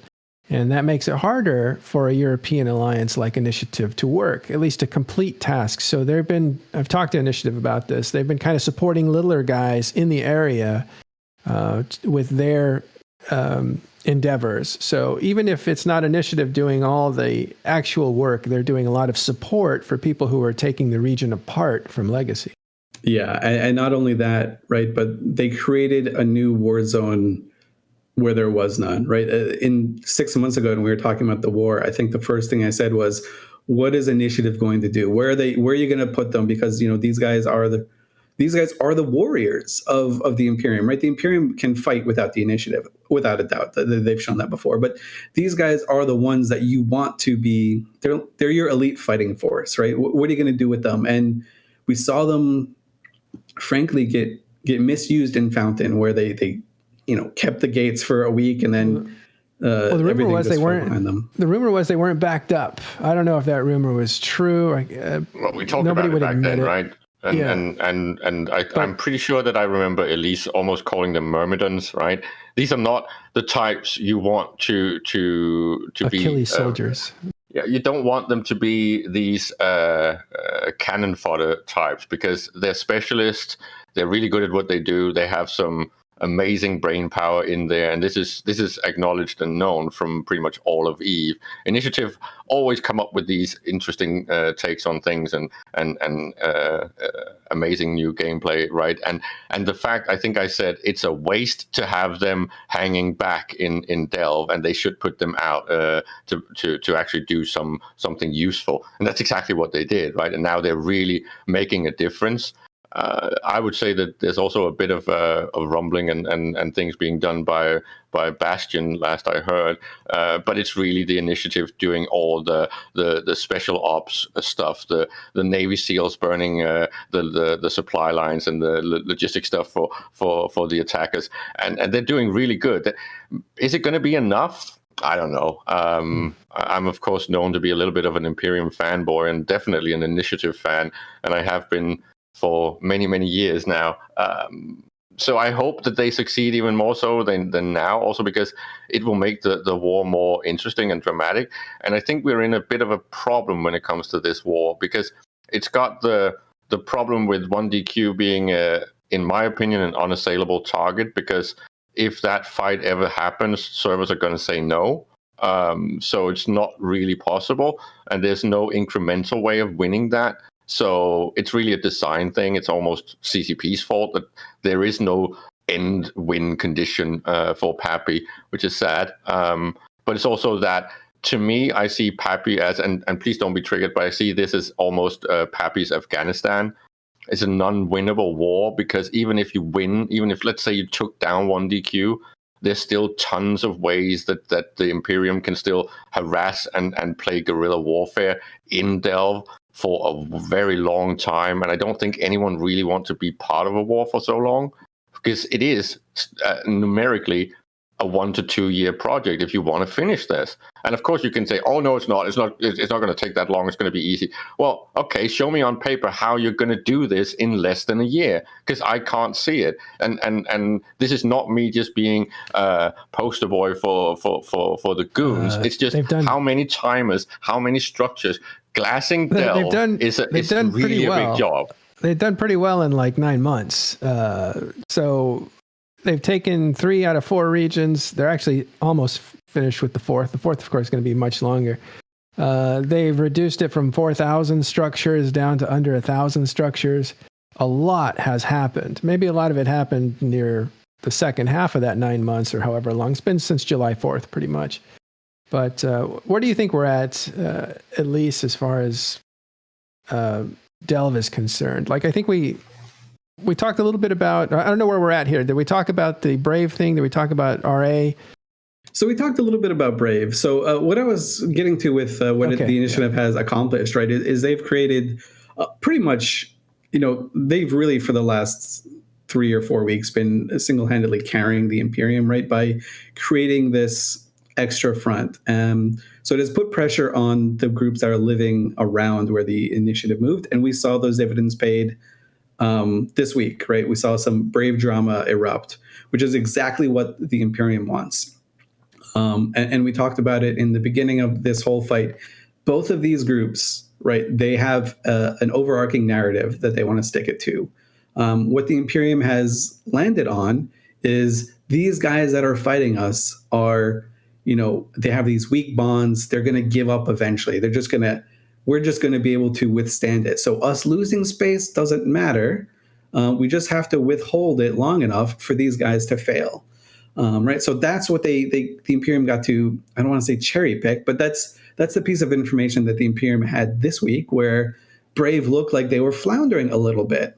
I will say, as someone that has made Brave flounder in the past, I don't think this is a Brave floundering so much as just random leadership drama. You could say I'm spinning, but I literally watched this alliance have 3 coups in 72 hours. So I think they're kind of, they've set a pretty high watermark in that. You might have triggered one of those coups, if I remember. I would tend to agree with Elise on that one. I will just say that it is not really up for discussion that they seem broke, right? This is something that they clearly admit, and they are not doing well on their economic front. So this is really about, can they continue without some support? Yeah. So, and they also got a bunch of support this week, right? So that's one of the good things about being in a coalition, is you got someone to rally you behind. But again, I want to focus on a little bit what the initiative did. So the initiative created these cracks, right? Well, the cracks were there already, but the initiative put some heat on it. And the Imperium also got really lucky in a way, because the initiative also created this cool little war zone in the area, right? Because it's not only them, as you guys mentioned, as Caleb mentioned, they enable other people in the area to get involved. And just last week, we saw Volta deploy. Volta, you can say that, maybe the Imperium paid Volta. No, the Imperium, I don't think they paid Volta. Volta just saw this opportunistic spot for themselves that the initiative created. And they went in and they're seizing the moment right now. And, Fire Coalition, they're getting beat up left, right, and center by these Volta guys. And if Volta gets stuck, they know that the initiative have their back, because the initiative also want to kill these guys too. So it's like this wonderful spot for the initiative, because they don't have to create timers. They'll let other people create timers for them. And then when those guys can't finish the job with the timers, they can just waltz up there and be like, yo, we've got an extra 200 people to help you out, or 150 people to help you out. Shines and Panda are going to just put you on their shoulders and help kill things. So it's a really, really good situation. And all of this happens from the initiative deploying. And really, we talked about it a little bit as well. The initiative also like jump clone back to Delve whenever they need to. So it's not like they're just a piece that are missing off the block. But Bastion were actually the first SIG or the first group, the first Imperium member to do something like this. So in my mind, like Bastion kind of paved the path. Obviously, the initiative knew that they could do this. They just weren't doing it. But Bastion showed them, hey, maybe you should do this too. At least that's in my headcanon. That's how it goes. So Carneros is leading the way. But it's absolutely significant, right? Like I said before, one of the things that if you're in the Imperium this week, you feel pretty good, even though you lost all these regions that you had at least at some level cared about. You get to say, oh, look, what my leadership has told me is happening, because the bad guys, they're crumbling. We just have to withstand. So that builds up the Imperium morale, regardless of all this space they lost. Meanwhile, Tappy get to say, oh, we sieged Helm's Deep. We are the goblins that overran you. There was no Gandalf saving the day this time. All this is gone, and they're quite happy. Another thing in Quirius, right? So Brave are relocating into Quirius. They're going to try and pacify that region. Oh, before you go to Quirius, let's go back real quick to Imencia and the work that Volta's doing. And of course, Dreadbomb just took out a faction, Fortizar, in that area, I believe. But the BTAC-R, just a little note, the BTAC-R station is under threat right now. I think that belongs to FedUp, and it is getting close to being destroyed. So that's a fabled system with a fabled station in it. Oh, I hope that system just goes away. just suck it into a black hole, man. I don't want to think about it anymore. Go ahead.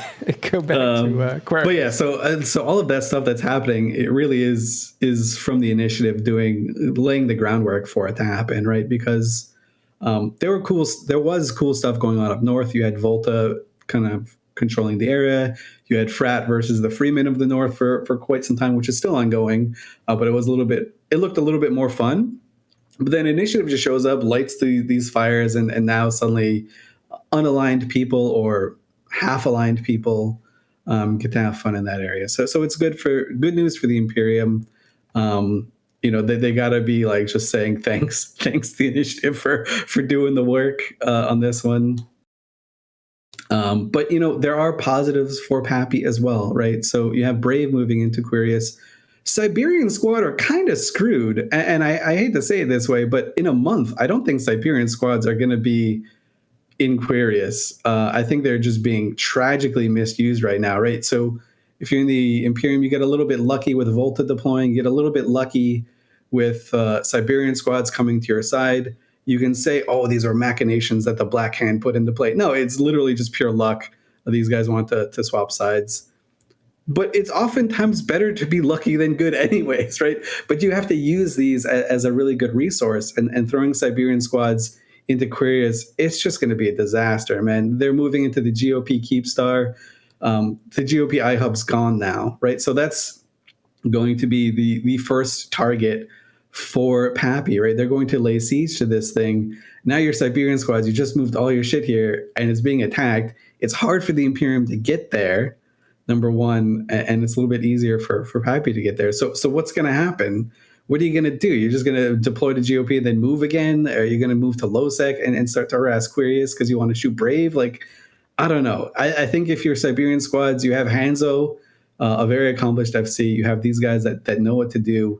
I say just throw them somewhere else. If you're the Imperium, say, hey, guys, forget about Quirius. Go do what the initiatives do. Go do cool shit out there.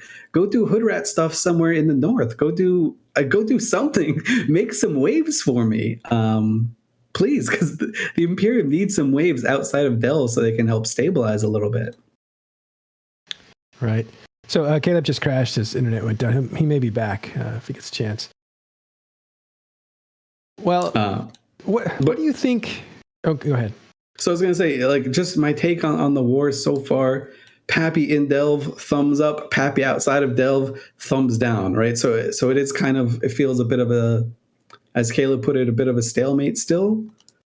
But it's a stalemate where lots of shit is dying. The best kind of stalemate. We had a big question: how is Pappy going to respond after M2? Because M2 could have just been, we're closing up shop. This is too hard. I don't like you guys. We're all going our separate ways. Peace. That didn't happen, right? These guys came back stronger, or at least as strong. I think they've fully recovered.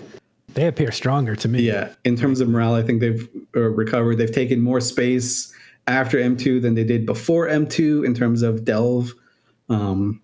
They've kind of figured out how to fight these iHub battles. Right, you're talking about constellations that had high ADMs. This wasn't just will Cloaky Camp wait for the ADMs to drop and then siege when they're 10-minute timers. You're talking ADM 4, ADM 5, ADM 6 constellations that are gone.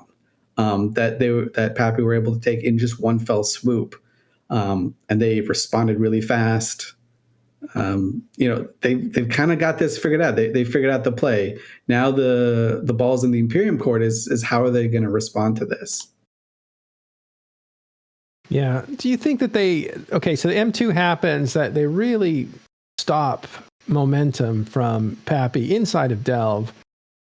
Do you think they took advantage of that situation as well as they could have, or was there just limited options? I think the jury is still out on that one. At the time, the decision they made, I think, was the perfectly right one in terms of the Imperium's decision making. I think, trying to push and hoping a crack would form, hoping some morale would like completely fall out from under Pappy. I think that's your clearest path to victory, right? That is the easiest way to do it. And for a long time, or for at least 2 weeks, it kind of seemed like it might have worked because you saw members of Pappy that were, still fine after the fact. They were just trudging along like nothing had happened. But Pappy as a whole felt a little bit of the wind was knocked out of their sails. That moment was gone when the escape happened and 400 dreads were lost, or 419 dreads or whatever. Yeah. It's a huge price to pay. But the amount of morale you got out of that was huge. I think the Imperium are going to be a little bit. But that is the play from the Imperium, right? That's pretty much almost the offer on the table, right? I think it has been almost since day one. It's like as far as I can tell, the Imperium wants to exchange the big toys and pretty much bleed that out of the game, and they're willing to do so on a rather massive scale. And they're basically chasing the Queen. I've said this before. I don't know how many actually get the chess reference, but in this very nice movie from Netflix that's called Innocent Moves, which is about a kid that learns how to play chess, he is in love with his queen, and he keeps losing because he's in love with his queen. And if you want to chase the Queen, as I feel like the Imperium is doing, and the Pappy is not necessarily that willing to burn these out of the sky, then it's a stalemate. And I think that's actually been what has been, and I know maybe I'm OPSEC leaking or something, but someone forgot to tell me. So the point is that to me, it feels like that's pretty much been why this whole war has been prolonged, right? I think Grath is on record for saying that it feels like it's been twice or three times as long as it should have been, at least on paper. Pappy should have won big time long ago, right? And it feels like because they might not be as willing to actually have these bloodbaths, that is what the Imperium is trying to tease them to do, right? So if they do not actually commit and sacrifice their queens and actually play the game and win it without them, I don't think there's a win criterion. I was told that, well, you can't do that because it's too much of a risk and you don't know if there's going to be another bloodbath and blah, blah, blah, and all this stuff. And that's fine. But if your enemy is playing that tactic, you have to counter it.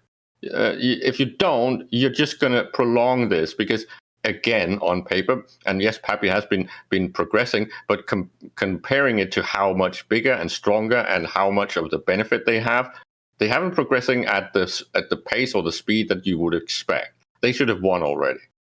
I don't know. I think that's kind of like narrative bullshit. Like, not to like call you out or anything, but like, especially when I hear Grass say it, right?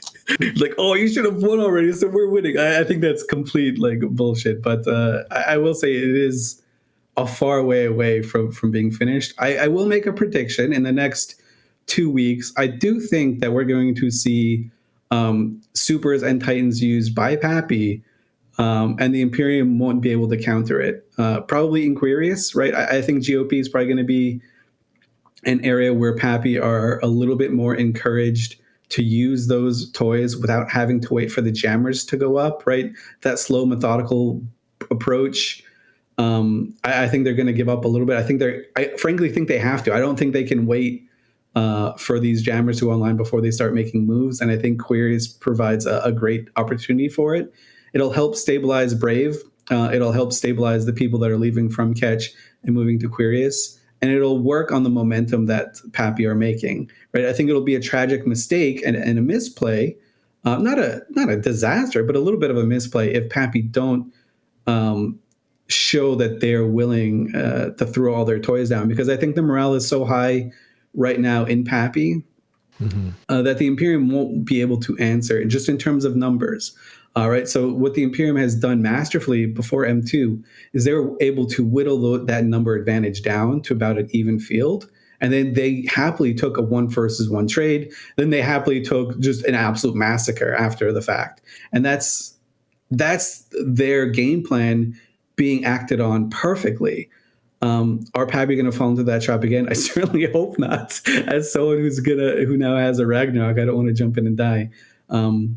But if I can counter a little bit, because I was not necessarily just voicing my own opinion, I was kind of paraphrasing Grath, right, a little bit. When I said that it should have been won, or at least have been progressed a lot further. Yeah, and you're again, speaking for other people as well. Like, sorry, you're.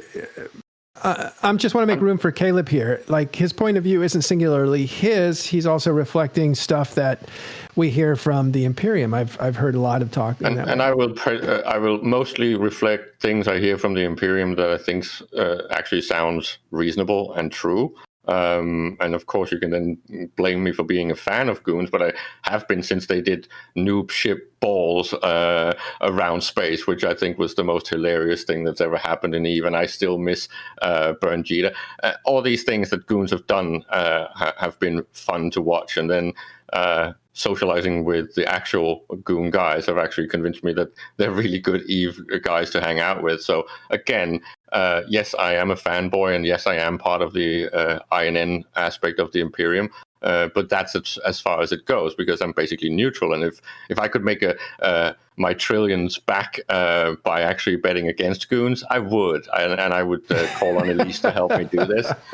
Again, the point is that the point is that I don't think my analysis is completely off, and of course we know that Pappy is the strongest player on the field, and they have been winning, but the level of morale in the Imperium right now is still so high, and that at least shows me that we will see another 6 months, if not more. And if the win condition is as high as I've heard it, it will take longer than that, right? This is what I meant when asking Elise that this is going to take more than a year if you want to completely glass this, right? And then people in chat was asking, well, is that the win condition, and is the war then over? Well, yeah, it kind of is, but it's not going to be the end of Goons. And this is again back to this whole when do you win in EVE Online? And I think Elise will agree with me. No organization has ever fallen apart without the head or the heads actually leaving the game. And I think that has happened before, but the Imperium is not going to crumble, right? So you mentioned the morale thing. I think the Imperium has been managing morale better than anyone has ever managed morale in the history of the game. Like I said, the way they frame it, this is their specialty, right? This is absolutely their specialty.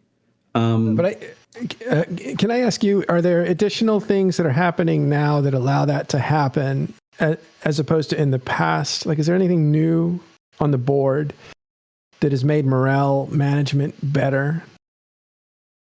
I think just experience, really. Like, I really do think it's experience, right? So the Imperium, I think they have a secret weapon in Brisk.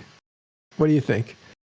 Maybe, I don't know. I think Brisk does a lot of fun work for the Imperium. I think he has a lot of fun, but I think the average line member probably doesn't care too much what Brisk says. Okay. I think they care more about what the Matani says, and the Matani has been consistent in a lot of the things he's been saying, right? And one of his strengths, the reason why he's been an alliance leader and a mega coalition leader basically as long as I've been really involved in nullsec at all, right? So he's one of the names that you've heard about in the early times, right? Is his ability to be able to make a narrative or make a set of goals where he can't lose, right? So there's always going to be, regardless of what happens, regardless of how events play out, he'll always have an out where his side has won. And that's what makes the Imperium so hard to crack, because there's just this, you can't really beat them because they've given themselves so many outs in terms of how they manage morale. So you're talking about they're mastering they also the do hedge, that. right? It's, They also it's the do hedge that. narrative. It's heads I win, tails you lose. Right? Exactly, right. This is And how that's they always do it, and this is what they did with the aftermath of the massacre, right? With the whole golden ticket, and now doubling down with the silver ticket. And it's, if someone takes that offer, it's a win. If they don't, it's still a win, right? It's something that I think is maybe one of the things I mostly see from the Imperium, that they're really good at this, spinning things so no matter what happens, it's actually a narrative that they can work with. They're really, really They're good also at doing this. that thing that Romans used to do, which is to hype up their enemy, saying we're up against the the Goliath, like we're the underdog. Hold together, we can do this. We're the underdog. There's a lot of that. I just heard it recently. I started listening to some of their firesides again, and that was a go-to on that fireside and stuff. You also have this in the audience. You have guys constantly like reinforcing their messaging to one another in public settings. Like they hype each other up in public. You could see it right here. They're talking about they do it in private too, by the way. Like this isn't something that's just an act. They absolutely believe into it. So one of the things about it is, obviously you can't, it's unbeatable in a sense, right? So you can watch a few of these narratives land flat, but there's always a new one that's more refined and more complex, right? So like the Delve is a fortress thing, people aren't talking about that anymore, right? Like that's a thing of the past. So you already have this new thing of these pappy guys are going to break up before they can even get in the Windy Q. And that's the only way to fight that, right? So traditionally, the way you would want to fight a war like this is to, create some cracks, make morale drop to like a level while you snowball, they start losing, and then just your lead is so insurmountable, it's a foregone conclusion that you're going to win, so they give up. That's how most of these wars in EVE Online have gone through. The only way you can counter it against the Imperium in this fashion, or in this iteration of the Imperium, is you have to also keep your morale up. Like you cannot slip, you cannot take a backseat, you cannot rest on your laurels, you cannot say we've conquered all of this, we can finally breathe. No, you just have to keep the pressure up. And that's what I've been seeing from Pappy this week especially. All right, this just in, it looks like another breakout attempt is happening in M2. We'll track that situation as it develops. Yeah, that this could be a huge thing, right? So we're talking about the dangers of this M2 type of breakout is those supers that are stuck on the top, they're in like this weird disrepair state. So some of them have like no armor and they'll die to one Titan Doomsday. Some of them, like their modules will be offline. You don't know what it's going to be like when you log in. And just because of the ghost phenomenon, they call it. Just to pat myself on the back here, like I did predict that there would be a Keepstar fight without a jammer present, and that Pappy would have to do something about it. So this is like half of it, right? And I didn't know this was coming, I swear. So Billy is saying he's a commander for the Pappy forces. It's the bell ringing, testing defenses, kind of like the Raptor testing the electric fence, seeing where the weak points are for a later usage. Oh my God, was that a Ren and Stimpy reference? No, that was Jurassic Park. Okay, so it was not don't pee on the electric fence reference. No, I don't know what that, no, that's just a bad idea. I think I just killed Elise. I mean, this is a tactic that kind of brought the Pappy back after M2, right? They'd go to M2, they'd shoot some bubbles, the Imperium would have to form, right? You can't just say, oh, they're just shooting bubbles. You have to form. So every time you go and do this, it's actually super annoying to be in the Imperium right now, or the Imperium's side when something like this happens, because I've been in that position before, where just like a fleet will come in and just start shooting bubbles. You're like, I gotta deal with this. Like I've gotta like honor that they might actually do something. So every time they do, it's just like this build up and then this immediate letdown, build up, letdown, and you don't know when it's going to be where the breakout actually happens. So it's neat to see. My analogy for that was like when you're trying to break metal, you push, you pull, you push, you pull, you push, you pull, and eventually it weakens because the resolve weakens, and then metal fatigue. Yeah, metal fatigue.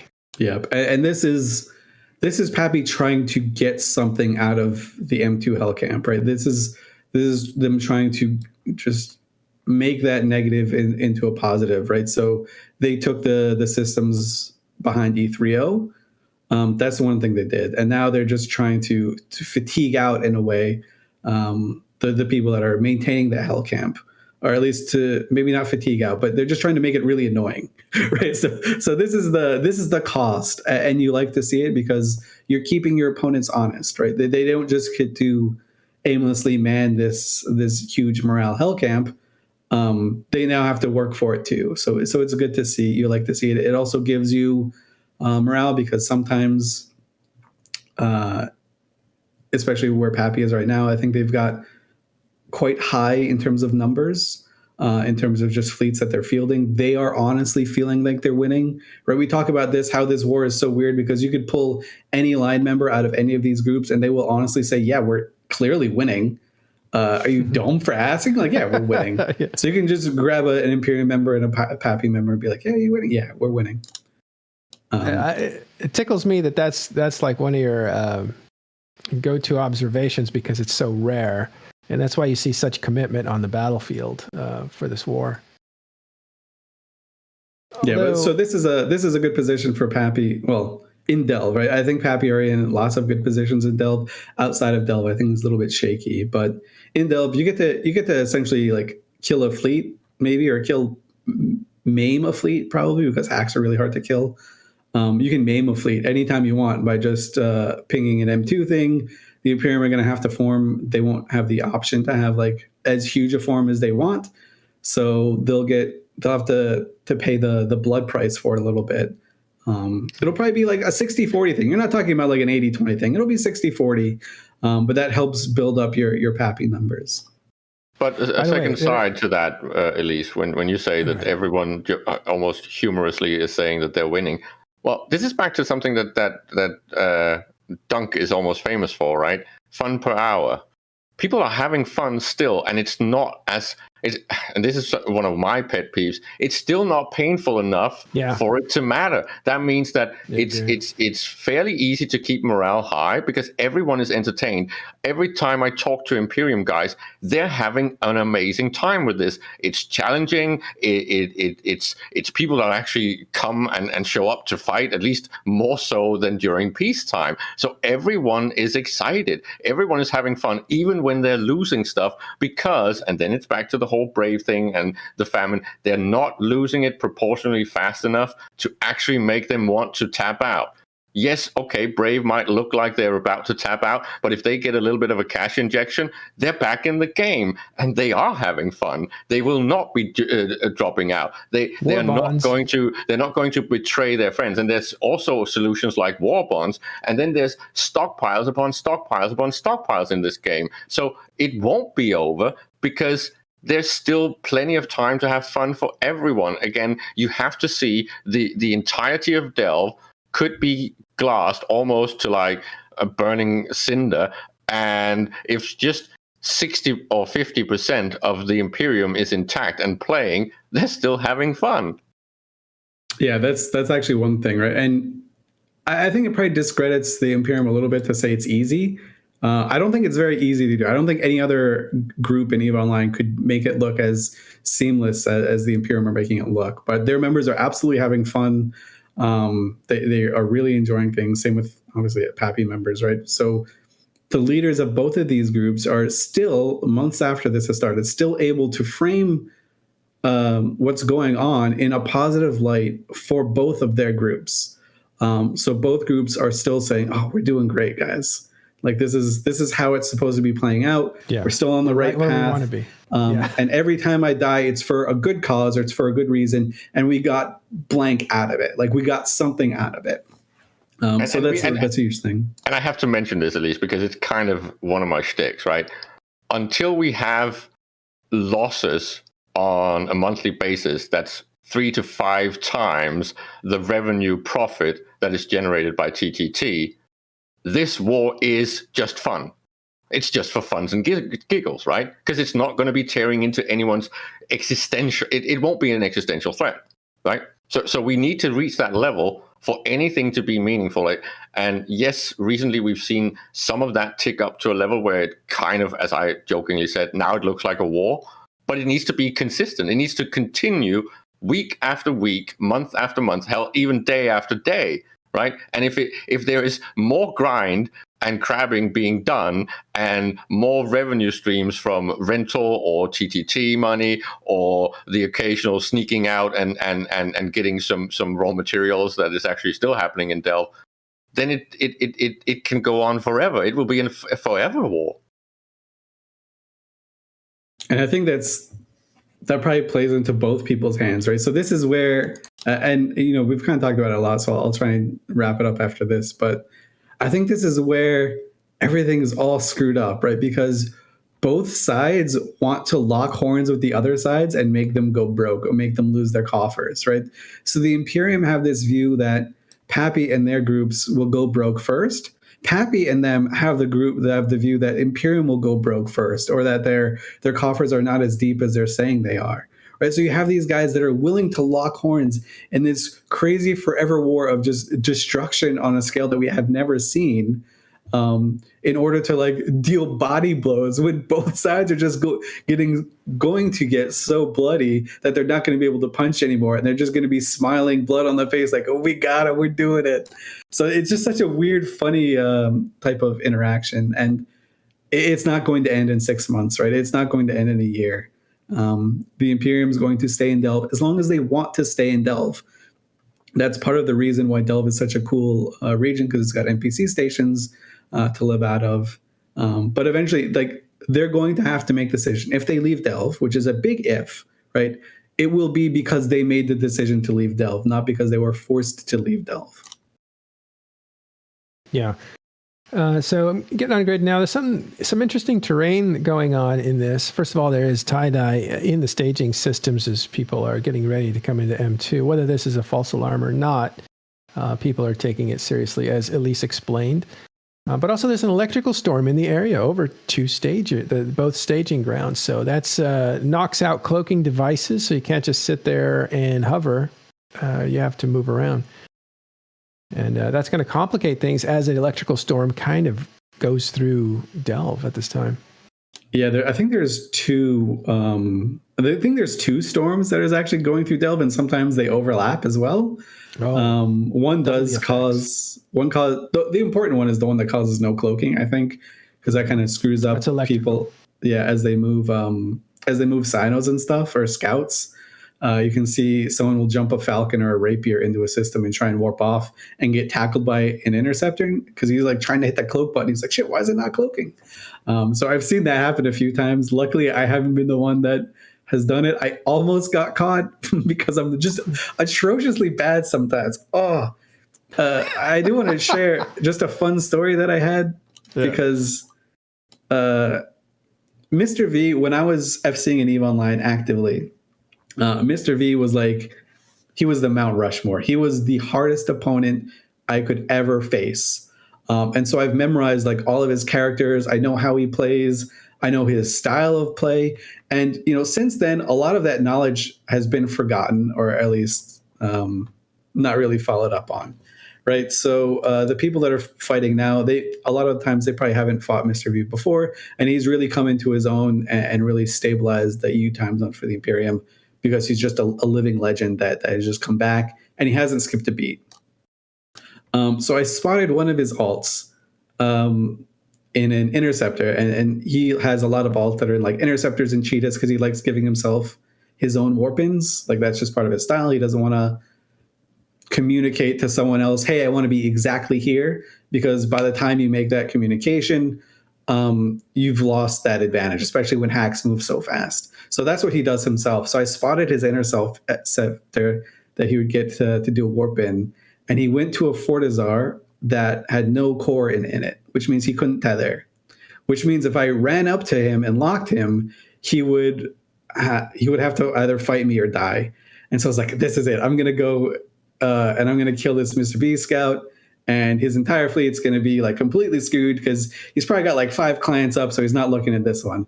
So I burn at him, I lock him, he instantly locks me back, and then I think it was a Keepstar. The Keepstar fires its Doomsday to try and kill me and not him, and he even just beats me in a 1v1 and then trash talks me for even trying. And so I was like, God damn it, Mr. V beats me again. I'm not even FCing and he finds a way to beat me. Oh my God. Man, that's hilarious. Getting hit with a Keepstar is no small thing. He killed me before the lens thing went off anyway, so he'd have won. I had like this stupid gimmicky interceptor to tackle because I'm an FC, or I have FC'd before. I know it's really annoying to deal with as an FC, so that's what I kind of do. I'm just like this annoying little fly that just flies around in an interceptor and does dumb stuff. But so I had it set up to essentially just quick lock people, so I couldn't really fight. And he was set up to fight. He just murdered me, just completely embarrassed me. And it was on grid with my entire fleet. So my entire fleet saw as I go to try and 1v1 this guy and just get obliterated. Like he wasn't even close. Oh, that's awesome. Old rivalries. That's good stuff. All right. Well, thanks, Elise. Elise has so many that he can't even remember all of them. I'm in M2 now, so maybe we'll switch over to live coverage, wrap up the show, see if anything comes of this. Definitely seems to be a lot of people coming here, but don't know if this is short-lived or not. It looks like I'll just report now. A lot of the bubbles are missing up at the top. Can I do a tinfoil hat thing before we wrap up? Yeah, sure. Well, it's just I don't know how Elise feels, but I'm starting to be a little bit more comfortable in my predictions because many of the things that I said long ago has actually come true. And I get this, I have this weird feeling that goons are keeping a rap on like the equivalent of a Death Star.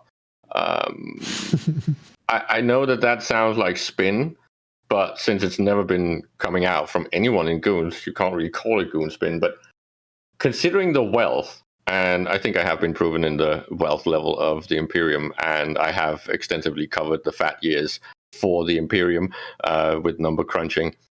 I'd be surprised if they don't have a stash of stuff and toys somewhere as a surprise for when the commitment actually shows up, right? It would be a massively good play if they could pull something like that off.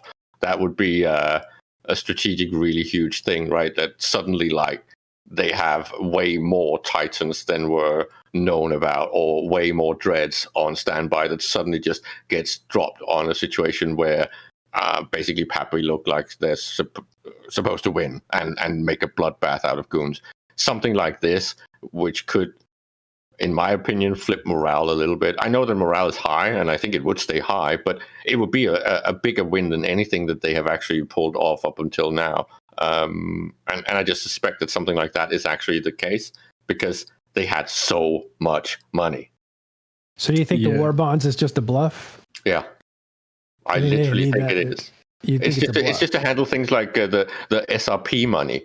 That's kind of like grunt level stuff. I think the big surprise is in the hardware that's stashed away somewhere. I could be completely wrong, but I honestly feel like that because I have not been seeing the type of OP thing that was actually present before this whole war started. I mean, that would be the biggest 5-head play that has ever been played, right? That's pretty deep. That would be playing like 6 chess moves ahead. That would be really cool. Specifically because the reason Pappy are still involved in this is because they feel like they're making progress. and the war bonds kind of reinforce like, hey, these guys are okay.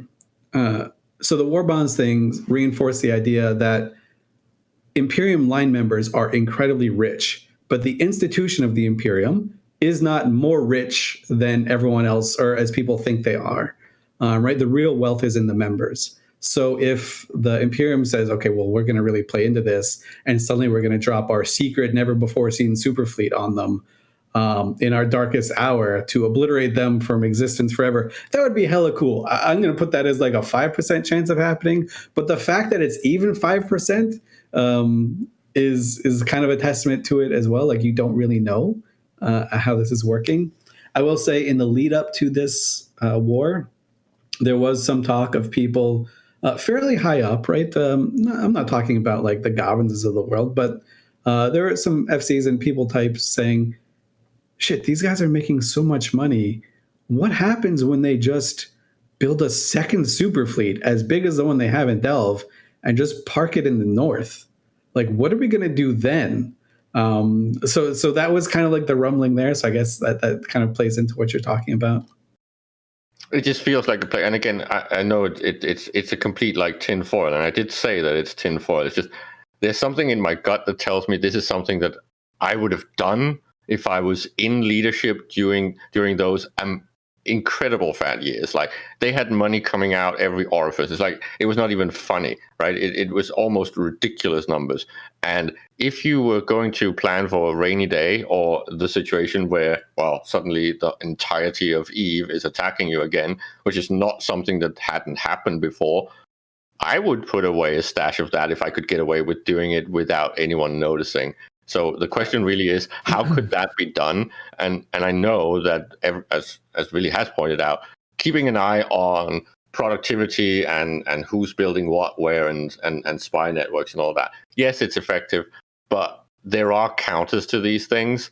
And as Elise will most likely be able to attest, you can do things in secret still, if you know how to do it, and if you really plan it. And if you got trillions coming out your wallets, like, then just do it. All right, well, we'll see. This war continues in Delve, also in a second theater that opened up, as was pointed out by Initiative, in the south of the map area, Immensia, Catch, and those areas. But Delve is still the major focal point. That's where the Empire is. That's where 1DQ is, the system that is the capital of the Empire. We assume that there's something going on here in M2 TAC where there's still 100 Titans trapped. There might be a breakout attempt. Our indications are that this is just a testing, but we will keep an eye on it.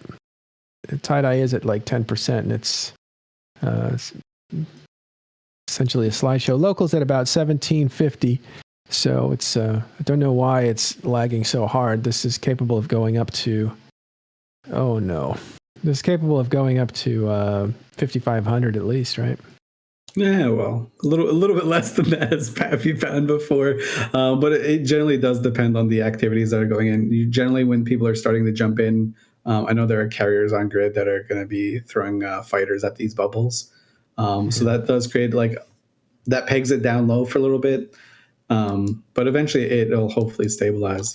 One thing that I did want to mention, we talked about some brave feeling the pangs of this war. Red Alliance on the other side, so they're they're Imperium allies. They're not part of the Imperium, they're just allies of the Imperium. Remember a few months ago, when that was announced, it was like the Red Swarm's back, as Red Alliance and Goon Swarm are long storied allies. It looks like something's going on in Red Alliance. I'm not sure. I'm not comfortable enough with what's going on to say with certainty. But it does seem like there are some tumultuous moments in there. Red Alliance, led by Silent Dodger, as he has been for quite some time. He's kind of like their enigmatic leader. You could say he's their Mittani, or he's their Nink. Things are happening. That alliance is cascading in a little bit. We'll see how that stabilizes and how that plays out in the coming weeks. There are a lot of people speculating on what's happened, but I'm not sure enough to share with that because I don't want to just share random speculation. But no group is safe in this war, right? So it's not just Pappy allies; it's those Imperium allies too. Yeah, we had the same problem sourcing Brave. It came at a bad time. It was actually my birthday, so I wasn't paying much attention. And it didn't come with a lot of context that I trusted. So I reached out to Dunk to find out, like, what's the situation there. And it's he was busy doing his stuff, so I wasn't able to get good information that I was ready to go with. Just like this Red Alliance information. We don't have good information to go on, so we're not going to blast out what people tell us. We have to look into it and see what's going on. But both have a little bit of an effect on this war. So can we take a second to actually commend Dunk for making one of the most amazing damage control reactions I've ever seen in EVE? Sure, take a second. I'll try to get him on. I don't know if you agree, Elise, but the thing that they released as a reaction to the leak, where Dunk was basically running from busy real life stuff and scrambling to actually do a reaction and answer some questions to his members and control his morale. It was really well done. It was spot on. It was succinct, and he had so many positive things in there. Like I love the way that he said that, well, this is going to cause a hell of a lot of drama and Reddit posting and things that are going to give me gray hairs. And then he just concluded with that, and this is why I love this game. This is why Dunk is so classy, and why, as you have seen from many of the Imperium reactions, he has huge respect from the Imperium guys, and this is what I would love to see more of in the game, that we actually like each other even when we are pawning and puning on each other massively, because that's what makes this game fun, that we can then meet and talk about how I killed you the last 3 wars, right? I mean, absolutely. Dunk knows his audience. So like that's the most important thing in EVE, right? So you can look at things, leaks and stuff like that, and say, "Oh, look at this guy's an idiot." But if you're in Brave, you like Dunk. Like that's just how your life works, and you like him for a reason, because he knows who you are. He's not like, he doesn't have this like, I'm sitting on a throne, you are my peasants or anything Subject. like that. He's in the trenches with them. He gets trapped in M2 like everyone else. He does the logistics like everyone else. He does a lot of the building. He's a very visible and present figure, and he knows his alliance. He knows what questions they have and what they need to hear, and he delivers it. I know a lot of people were poo-pooing his thing, but everyone in Brave liked it. It was a stabilizing action. It was a stabilizing chat, which is exactly what he needed to do. I mean, I think Brave without Dunk probably doesn't exist. It's funny you say that someone poo-pooed on it, because we basically covered it, and most Imperium guys I've actually talked to, and when we covered it on INN, we actually applauded it for its quality, how good it actually was. I've been into, maybe I'm in some toxic discords in the Imperium, but I've a lot of the people use the Dunk thing, right? I don't know if you guys remember, but when the Brave, when they were getting their subcaps out of M2, part of it was like, hey, we just need some of these pilots, so log in, die, do whatever, and for the SRP, just put in Dunked. Or Dunk, because that's his name. So the Imperium kind of latched onto that as just kind of a nice little meme. So anytime Dunk says anything, they put Dunked. But if you think about it, right, from an Imperium point of view, the picking on Brave is mandatory, right? It's a strategic goal. It makes sense. If you want to form cracks, you have to pick on the weak spots, and you might say, well, calling Brave a weak spot is a little bit unfair, but it's not really. It is one of those, if there's anything you can dislodge or give a little bit of stress to, it would be by hitting someone like Brave, right? And of course there's other groups, but the difference between other groups and Brave is that Brave is actually a considerable sized group, right? It is a a group that makes waves or is of importance to EVE Online. It's not like a 250-man group that's really good at what they do. This is like a massive group that Dunk and the leadership has actually been able to assemble. Maybe they're not the best fighters, maybe they're not the best money makers, but they're still meaningful to the game, and they always participate in whatever happens. So if you then get a massive coalition where Brave is a part of it, and it's attacking the Imperium should always hit back on, well, what you would call the weakest flank. All right, so we rambled on a little bit talking about this, just because it's so fascinating, and it's nice to see Caleb. He's on the Imperium side a little bit, or I guess he's Imperium leaning, but he's also quite impartial. But yeah, so I think we've kind of wrapped everything up, talked about everything. There's going to be more stuff coming out this week, so be sure to kind of keep an eye on it. Possibly more M2 coverage as things progress or as things advance. But for now, I think that's our show. Thanks for everyone that showed up. Thanks so much for Katya Say for unearthing one of Eve's like oldest mysteries, or at least partially unearthing it. It's the first time it's ever been recording on video that we know of, which is the Children of Light. We'll post that again in chat, and we'll have it up on our talking stations in the description. But Katya one-upping himself once again when it was completely unnecessary. The guy that circumnavigated Eve and didn't die managed to also unearth a 16-year-old, 17-year-old mystery. Yeah. So let's see what he does next. It must be meaningful. CCP, hint, if you want to do some weird, crazy leak stuff, just put it in front of him so he finds it.